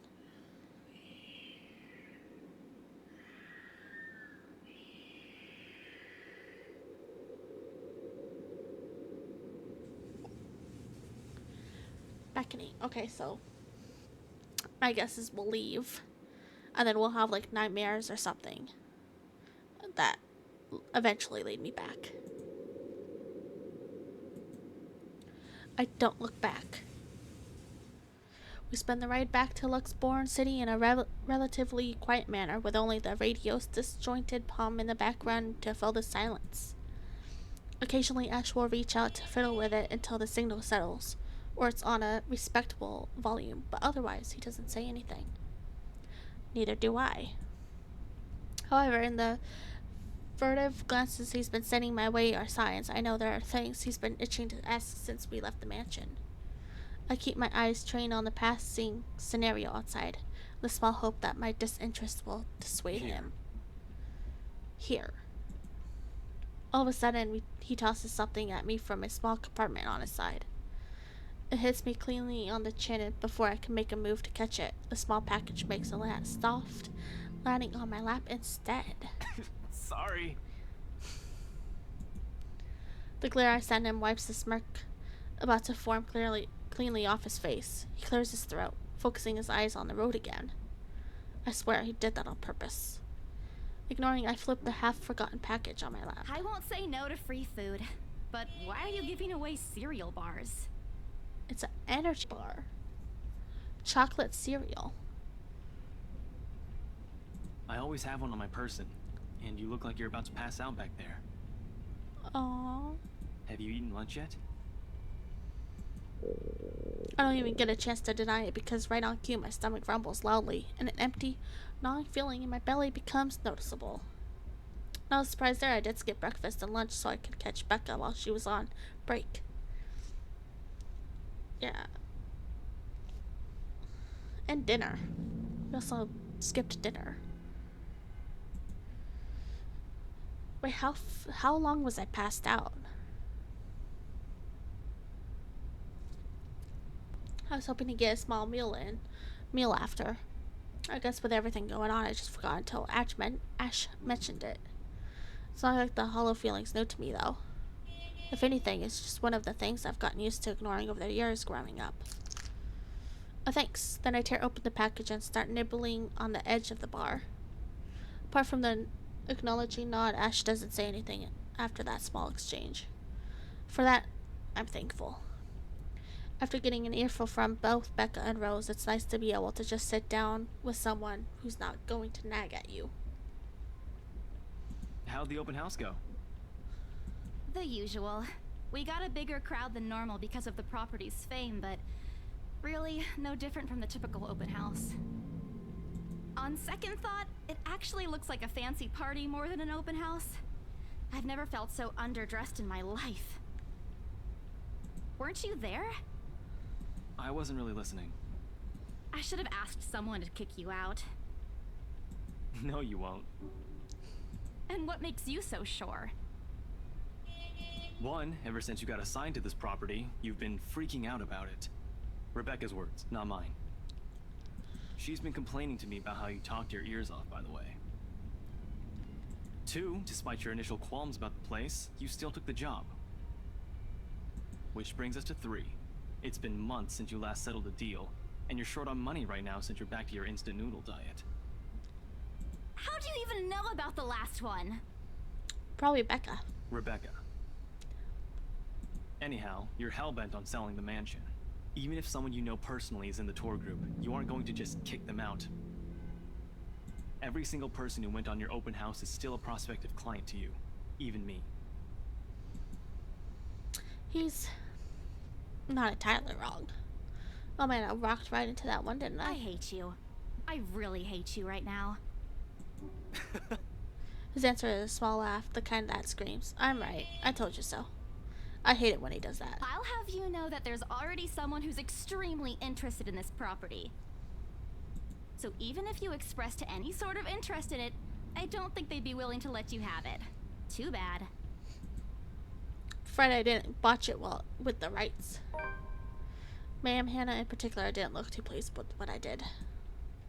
I owe Rose a big apology. Hope she likes free donuts. You don't seem too happy about it. I am happy. Doesn't this look like a happy face to you? Really? And here I was thinking you found another one stuffed in the sofa. Ugh. That doesn't sound good. Or is it the wardrobe this time? Was there a person in the wardrobe? He meant that as a joke, but how close is it to the truth made my blood run cold and my own heartbeat a heavy weight in my chest. All at once, the letter in my back feels a whole lot heavier, burning my own guilt and apprehension. Things happened. Stuff the right couple might not be pleased about. No need to make a fuss about it. It's normal in the business. You made them angry? Not angry, just stuff happened. Like? Just a blood note that was found in the attic. Things. Did they do anything? Your clients, the Wrights, was it? I can't answer that. Oh, at least not without revealing everything that took place in the attic. Oh. I'm gonna save. I'm gonna just change the subject. Asking me about my work, yet you haven't said a single word about yours. Okay. That's not fair. Both you and Zach have literally disappeared off the face of the earth. You don't want to lie. An over-exaggeration, but change the subject to something else is still better than outright lying to him. Besides, it never works with him. I'm not sure if it's because I'm just bad at it, or because he's just really very good at his job. He doesn't answer immediately, only momentarily shifting a glance over me and returning it back to the road when he has to make a sharp turn. Outside, the sun has already started to descend, casting a vibrant orange glow on the tall buildings. I wonder how long before I reach the venue for Zach's film. Checking the street signs outside, it appears Ash has taken the longer route. Odd, but he's probably trying to avoid the rush hour traffic. Didn't we just talk a week ago over chat? That's different. Linking your awful memes in the group chat box every morning isn't exactly a conversation. Excuse me, I don't hear you calling them awful while you're laughing at all of them. Shut up! And you aren't answering my question. That earns him a soft punch in his arm. I did laugh at them, but I'm not gonna give him the satisfaction of knowing that I find most of them funny. Only make his head bigger. Stupid Ash. Alright. Lay off on the abuse. Remember that case I mentioned before? We've been trying to pin the bastard down, but it required more work than we anticipated. The guy's slippery like that. We got some good lead months ago. Is he a detective? A cop? He recounts what he's been doing in the time we haven't seen each other. His usual work, the occasional small investigation, and the big case he's been stuck working on. Stuff he couldn't mention in the brief time we catch each other online. Although most of it are the trimmed down version, only things he can tell. He's always been careful about that. Even in the way he spends his answers to my questions, just enough to satisfy curiosity, but not enough to paint the whole picture. At one point, his voice takes on a strained tone when he mentions something about the big case, but I don't dwell on it much. That's normal, right? I mean, who wouldn't be frustrated if you couldn't bring someone to justice because they kept slipping out of your fingers? Okay. I wonder if that's like a B story. Like, you got the main story of the haunted house, and then you got, or maybe they like come together. If I were in his shoes, I'd eventually lose my mind. His stories never ceases to be entertaining to me, regardless. If things weren't the way they were back home, maybe I would have considered taking on the same job as him. Well, No, not really. Mama would never allow that. But the idea is still there, along with countless others I've let go. Time passes quickly between us in this manner, and before I know it, we're already at the movie house. A small crowd has already formed in front of the theater when we arrive. The Liftfest, short for Luxembourg Independent Film and Theater Festival, attracts a bigger crowd annually, and this year is no different. I've only been a few indie film screenings with Zach, so I'm not an expert on the matter. But I know that for people hoping to make a break in the industry, getting your film recognized by a local event like this is really a big deal. Especially for a newcomer like Zach. He hasn't even won an award, but just getting a confirmation letter that the festival committee wants to include his movie in this year's lineup already put a grin on his face for weeks. Speaking of the guy, he's impossible to miss. At 6 feet, he appears to loom over most of the moviegoers, and with his large build and heavy voice, there's no surprise when people give him a wide berth as they pass by. It's often easy to mistake him for someone intimidating at first glance. I did, back when I didn't know any better. Ash did too, I heard, once early in their friendship. Oh, there's Zach! Hey, you guys! Long time no see! Zach's face lights up with a small smile of his own. He moves toward us with a careful steps, taking a significant effort to make him smaller so as to not bump on or accidentally hit anyone. Typical Zach. As he nears, Ash casually raises his hand in greeting. And Sup, Z-Man, my main man. What's crack-a-lackin', my homie? the awkwardness that descends within the immediate vicinity of our small group is palpable enough. Somewhere to our left, a girl giggles, and only then do I become aware of my mouth hanging open. I'm almost amazed how Ash can say that out loud with a straight face. Almost. Concerning his track record, I should be used to it by now. Sam Yo, stop seems to. trying to act black, Ashton. And you're the only one who calls me Z-Man. There's fondness underneath his expirated tone. Expirated? If this were any other person, he'd like be offended. But years of friendship and familiarity have made those words harmless to the other ears. Or at least enough for both to take in stride. It's been a while, Zach. I hope you didn't get into trouble again. Not much to get into trouble lately without you, I'm afraid. I'll let you know if something comes up, though. Nah, I ended up with Chicken Down stuck on me last time I agreed. I'd really love at least this year to pass without some sort of accident happening again.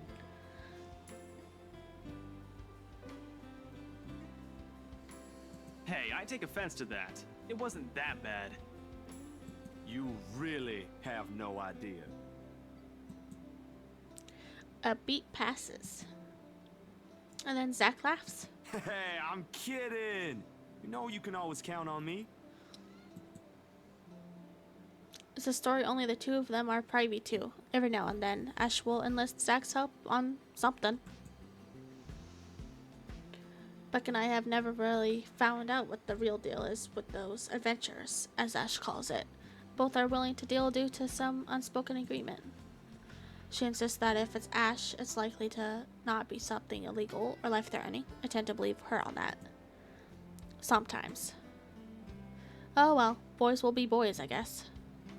I give Zach a small wave from behind Ash, with his attention eventually turns to me.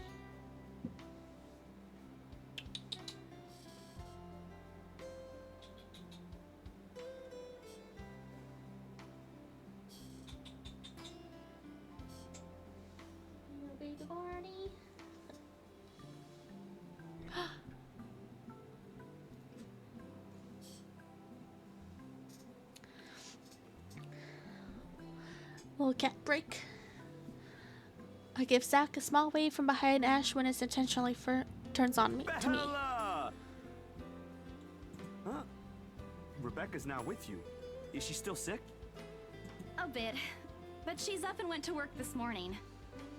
You know she doesn't listen to anyone that's not Ash. Yes, she does.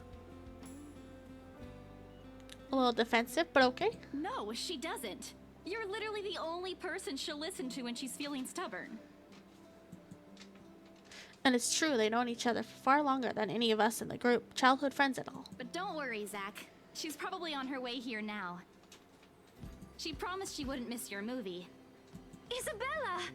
Oh, thank goodness. Speak of the devil. Without warning, a hand grabs me by the shoulder and turns me around. Becca, you're just in time. I have to lean back a little with the way her face is almost invading my personal space. But she places her hand on either side of my head to keep me still. She stares at me intently, concerning, filling her eyes. Becca, you're squishing my face. How are you? Are you all right? Why wouldn't I be? Rose called me earlier. Those 4 words tell me all I need to know. Since I don't have my family living close by and the only other relative I have here works on the far side of the country, I gave my company Becca's contact number in case of emergency. I should have known Rose would call her. I push Becca's hand away from my face, although she lets go. Her eyebrows remain drawn together. Oh, no, everything's good. Rose covered for me at work today. That's not what I'm talking about. How's your head?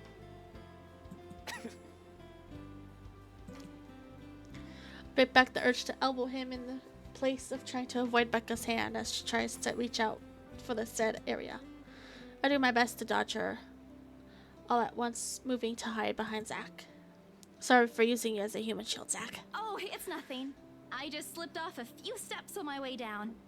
I blacked out for a few seconds and had a minor bump, but it's just that.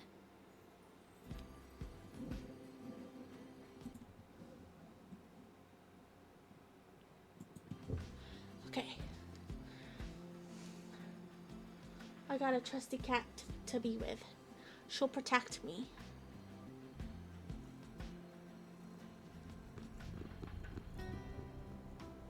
Anything you want to say, baby girl?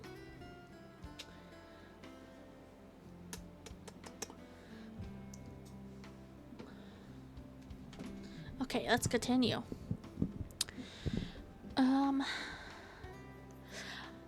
You blacked out?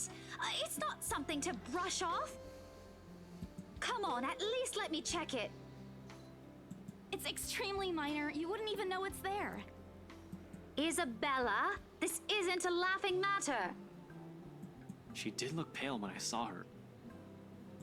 Wow, thanks a lot, Ashton, you traitor. I'll get you back for this. Just you wait. What? I'm just saying it as it is. If you mentioned this earlier, we wouldn't be having this conversation right now. I'm sorry. Saw her? Yeah, they arrived together. Bella looked fine to me then. I don't know. Something crosses Becca's face, but it's gone before I can figure out what it is. Oh, that's good. At least she didn't have to travel alone, right? At least. Good.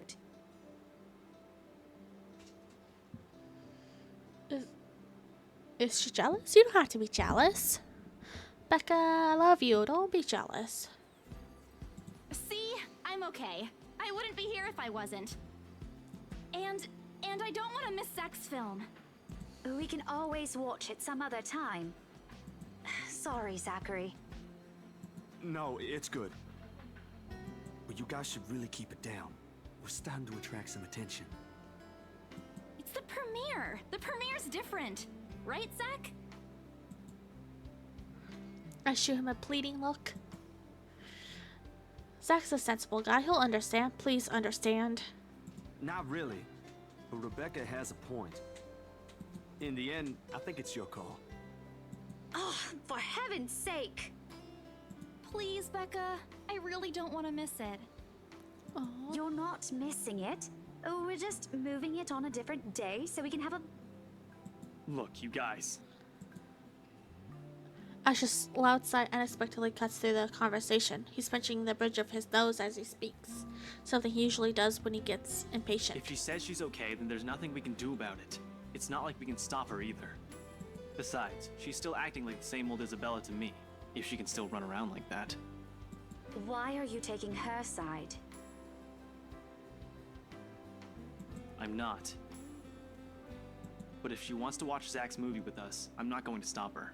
She's probably the one looking forward to it the most. Aww. Ash, that's... You, of all people, should know... Tell you what, if I notice something amiss with her, I'll take her to the nearest hospital myself. Is that good enough for you?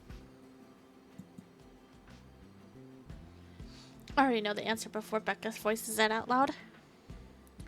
When at least she releases a deep breath and nods, but with great reluctance. I immediately tackle her into a hug. It's always been you with him, isn't it? It's always been you with him, isn't it? Okay. Did you say something? Me? Nothing. Don't mind me. If you say so. Okay, guys, showtime's close, so I think I'm gonna get us some snacks. My treat. And then let's head inside. Anyone here has a smaller bill? I think I do. Hold on. I pull myself off the Becca to get my wallet from my bag, and... What's this? No! You found the note. It's already in Ash's hands before I can even react. Behind him, Becca and Zach are both giving the piece of paper an intrigued look. No! Give it back! It's just a paper. Okay. I don't care! Give it! Looks ancient, too. Why do you keep this around? Okay. I try to reach for it, but he holds the paper way above his head. I've never been particularly sensitive about my own height, but right now I really wish I have the advantage over him. Don't open it! Oh, because you'll get the curse. What's the big deal? It's not like it's a love letter. I don't see any reason to... Hold on a second. This is, isn't it? Even if it is, it's not for you. Okay. Now I'm curious. Oh no. I'm telling you, it's nothing like that. It's... Oh, ooh. Let's make a prediction. When he opens it, there's not going to be anything written on it. It's just going to be a blank piece of paper. The rest of my words are lost when he unfolds that paper, and nothing.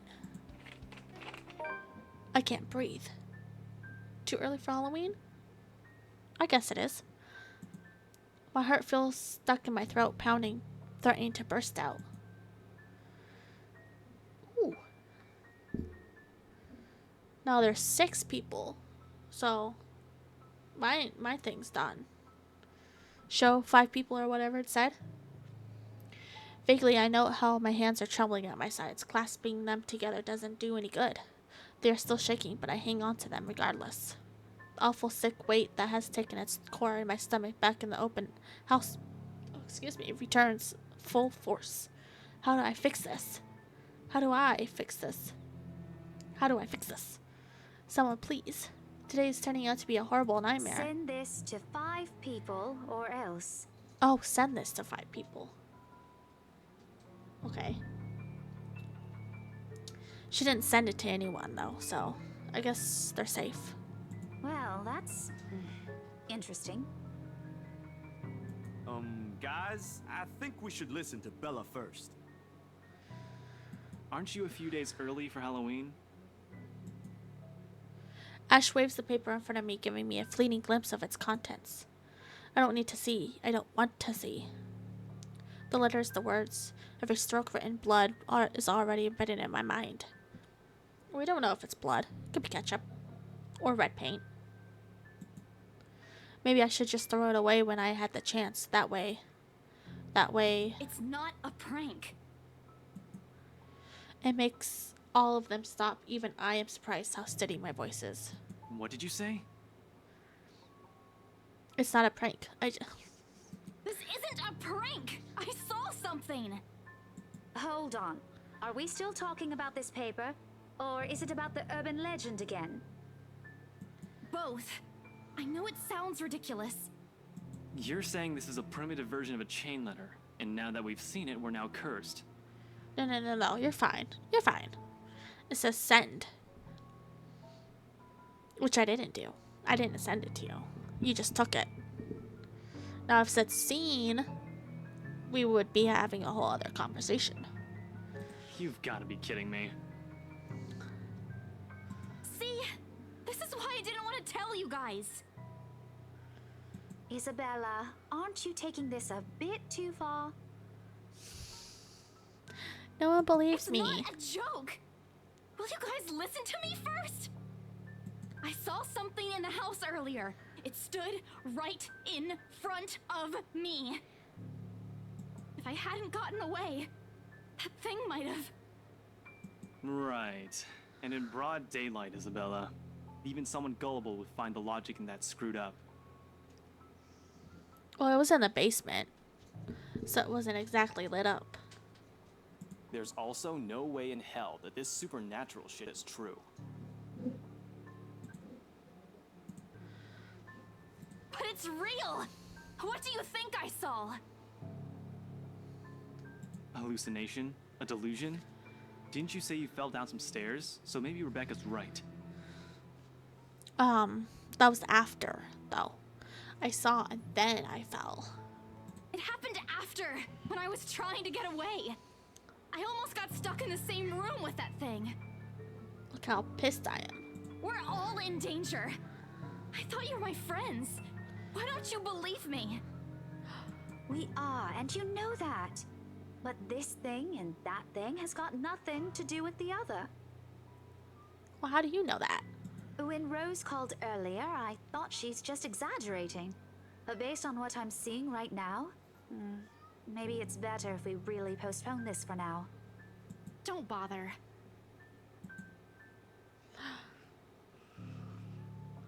Without another word, I snatched the letter out of Ash's hand and stuffed it back in my bag with more force than necessary. I'm tired. I got cursed, saw a ghost, probably lost a sale, got kicked out of the open house I'm supposed to be hosting. My own friends won't believe me, and all of them think I'm crazy.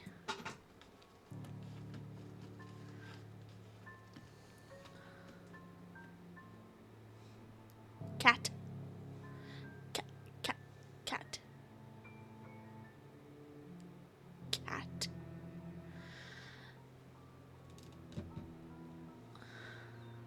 Oh.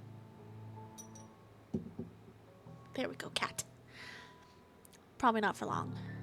To top it all off, there's a dull ache in the back of my head begging for a little attention I can't afford to give right now. Honestly, there's only so much a person could take within a single day. I just want to go home, curl up in my bed, and never think about today. But before I could take a single step away from the group... Guys! Zach rarely ever raises his voice even when there's a point he wants to drive home. And hearing him take on that tone completely throws me off. Even Ash and Becca.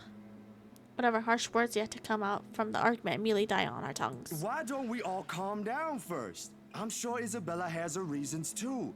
No need to be hard on her. Yeah. Oh. Cat left. Cat's gone. And hey, ain't this supposed to be a happy get-together? We haven't seen each other for months. I'd really love to know what y'all have been up to. I only ever get to talk to Bella over chat. Please. He has a point. Ash, for all his attempts to look cool and distant, has also been looking forward to this. He even took the time to call this morning for a reminder. He never does that. Becca too, I'm pretty sure that's another reason why she got out of bed today. Yet despite Zach's attempts to lighten things up, or Ash's and Becca's acquiescing gestures, the tightness in my chest remains. I should have just kept it to myself, or at least went with the idea that it's a prank. If I did, things might not have turned out the way that they had. Or no sour moon, no bad vibes. Careless, so careless. Oh, always gotta save. Let's just save for the movie. Ooh, oh no, Rebecca, no. But no! On any other day, I'll excuse myself and go straight home. But this is something special to Zach, something he worked so hard to bring to life. I should know better. I might be having a bad day, but being with the few people I care about outweighs the idea of spending the rest of the day throwing a tantrum alone in my room. And what if the thing in the attic follows me home? I don't want to be left with my thoughts either.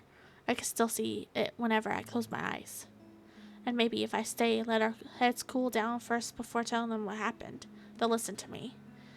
There's nothing you can't solve with a calm head. One step at a time, Isabella. That's what Mama used to tell me. Besides, I don't have the heart to ditch Zach. A smile is back on my face when I look back at them. If we keep arguing here, we're going to miss the first few minutes. All right, that's the Isabella I know. Oh, good. I thought for sure you were going to cry.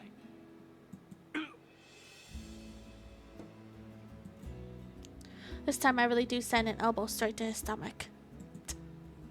Stupid Ash being vertically challenged has its perks too. What was that for? Stop calling me a crybaby! I'm not one. Oh, don't cry. Ashhole. Stop it! Okay, scaredy cat then. That too. If you repeat that, I swear I'll... Let's just go. Without another word, Becca goes inside. She doesn't even stop to wait for us when I call after her. Ash and I exchange looks at that, the same question likely swimming inside our minds. Did something happen at school after I left? Is she having a bad day too? I'll try asking her about it later, I guess. So, you guys go catch up with her. I'll go get us the food, I promise. But you'll miss it. Didn't you say watching a movie without food ain't fun? And it ain't like I haven't seen it. I made it, remember? I'll be in there soon. One friendly tap on my shoulder and then he's gone. A few moviegoers are still milling about. Some are still waiting in line for tickets. But otherwise, most of the crowd are already inside. There's nothing much for us to do here. Oh. Had to feed the kitty cats. There's nothing much for us to do here now. Not a word of protest comes from me when Ash gestures to the two of us to head inside. And then? Are you sure it wasn't one of the cleaning crews? Absolutely sure. Somehow halfway through the movie, the conversation steered toward what happened in the mansion. To be fair, Zach was the only one who brought it up again. In his own movie's premiere. Now the film's just serving as a background noise while we're speaking in hushed tones, careful not to disturb anyone inside the small hall. Well, except for Ash. I just hope we don't end up arguing about it again. We'll all get kicked out for sure. Though with how loud Ash's voice is, we'll probably get thrown out before any arguments happen. Only Becca still remains engrossed in the movie, completely ignoring us. She's been quiet the whole evening, speaking only when referred to. If I didn't know any better, I'd think we did something that offended her. Did we? And then I ran. You heard what happened after. I still think it's something else. It was standing right in front of me, Ash. He's one of the smartest people I know, but geez, he should learn to listen. Plus, didn't he say he didn't believe in these things? Why is he in this conversation again? I heard what you said, but it's a small room. There are a lot of things someone else could have done there without your knowledge. If I could see it up close, maybe I can... I am not going back there. Ain't that a problem if you're hosting an open house? Rose does the first floor tour. I ain't sure ghosts can be restricted to one room, Bella. There are no ghosts, Zach. Stop putting useless ideas in her head. Yeah, but I was thinking, maybe all the house needs is a blessing. Wasn't it left uninhabited for years? Oh, the house did change hands over the years. From one distant relative to the Amargardas to another.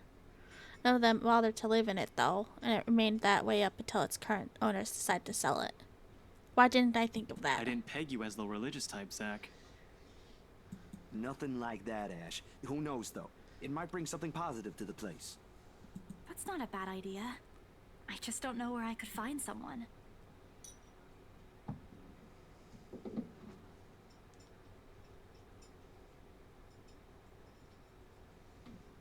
Does this help?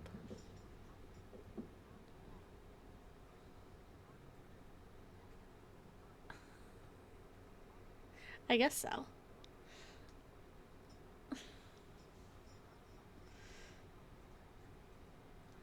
Oh, I meant to turn my flashlight off.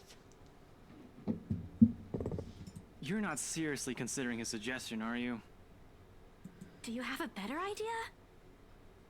I know where. I could contact him for you if you want. You'd do that? Or we can find you a psychologist instead. Nah. There are a few times in my life when I wish my flowers could kill. This is one of those. Ash, that is not a very appropriate thing to say right now. No, wait, that's not what I meant. Ethnographer. I meant ethnographer. This guy's a psychologist too, of course, if you... Ashton, if you don't stop... Rebecca knows the guy I'm talking about too. She can vouch for him. Becca tears her eyes away from the screen at the mention of her name. What? Oh, are you talking about Professor Andrew?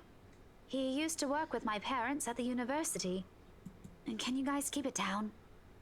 Sorry, the scaredy cat here mentioned curses. Not that I'm saying this is one. But talking to him is a better solution for me than getting a random priest to bless an old house.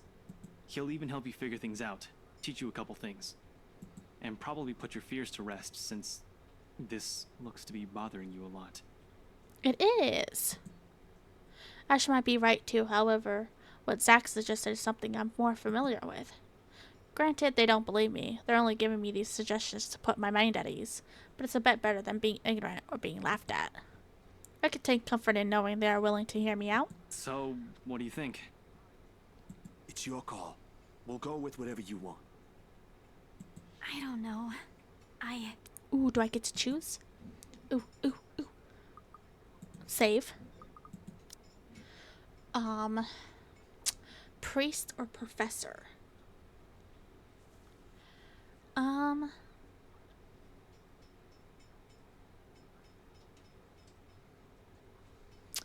Let's do...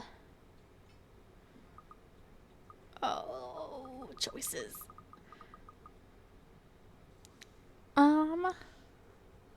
Let's do priest. I'll think about it. But maybe we could go with Zach's idea? Okay. I'm not so sure about that.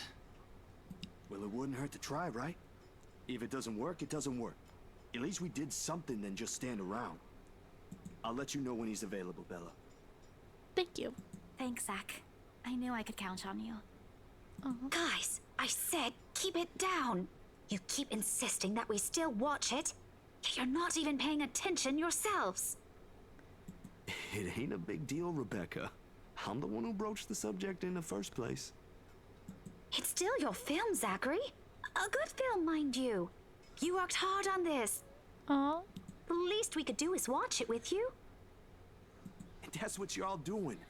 I really appreciate all of you making time for this. Sorry, Becca. We'll stop now.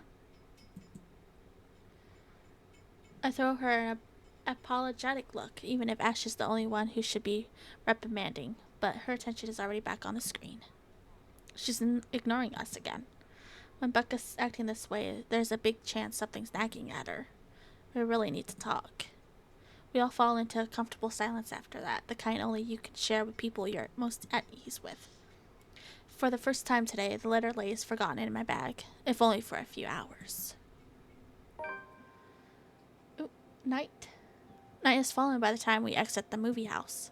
Despite the late hour, the streets are still bustling full of people, those about to head home, those set to meet someone, even those simply wandering about.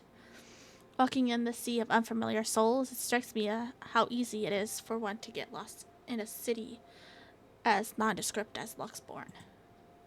I was afraid too at one point, back when I was new and had just set foot in this place. Now with familiar faces walking with me, it feels like It feels a little like home. Zack and Ash bid us goodbye shortly before Becca and I crossed to the other side of the street. The former claiming he's got a few freelance jobs to take care of before the day ends.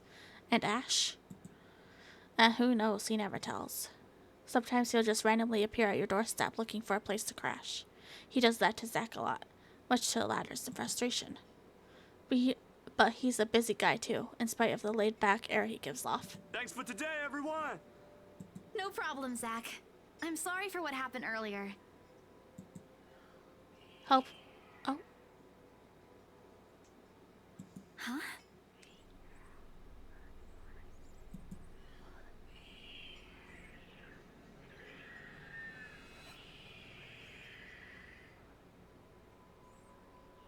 Okay.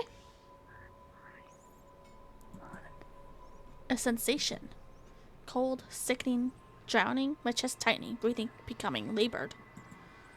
I could taste blood in my mouth. The edges of my vision blurs. In the distance, amidst the countless, nameless people going about their lives, a voice reaches out to me. Pleading even as I clench my eyes tight and clasp my hands over my ears. Whispering and whispering and whispering. Calling out.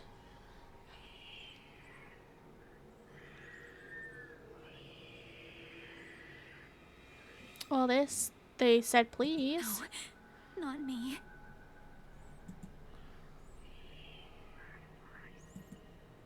Somebody. Isabella? Earth to Isabella? At her voice, the whole world suddenly snaps into place. The murmur's gone. When I open my eyes, Becca raises an eyebrow at me in question. Weren't you listening? Are you coming with me? Oh, yeah. Just, okay. Sorry, I spaced out. You always do that. I follow her without complaint, but not before sneaking a glance to the far end of the street. Where the voice came from. Where another set of eyes might be staring at me. Nothing. There are only Zack and Ash watching over us as we head back to where Becca parked her car. If I'm expecting to see something or someone there, I try not to let it show. Try not to think of the teeny pinpricks of fear crawling at the pit of my stomach. See you guys some other time. Yeah, see ya. Another glance, and with the final wave, we go off our own ways. I don't know what I saw. I don't know what I heard. I don't want to know. And if this is what would help me sleep tonight, that would give back the normalcy in my life, then so be it.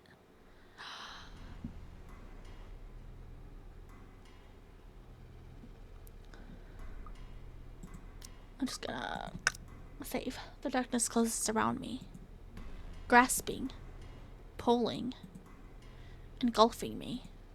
The ground caves in, and without warning, I'm falling. Eyes snap open. For an instant, it doesn't immediately register where I am. Okay. You know what? I'm gonna save this for the next episode. Honestly, didn't expect it to go so long. I'm gonna save it one last time. Oh yes. And then I will say farewell. Hopefully you enjoyed this video. If you did, please give it a like. Please subscribe. And I'll see you later. Bye.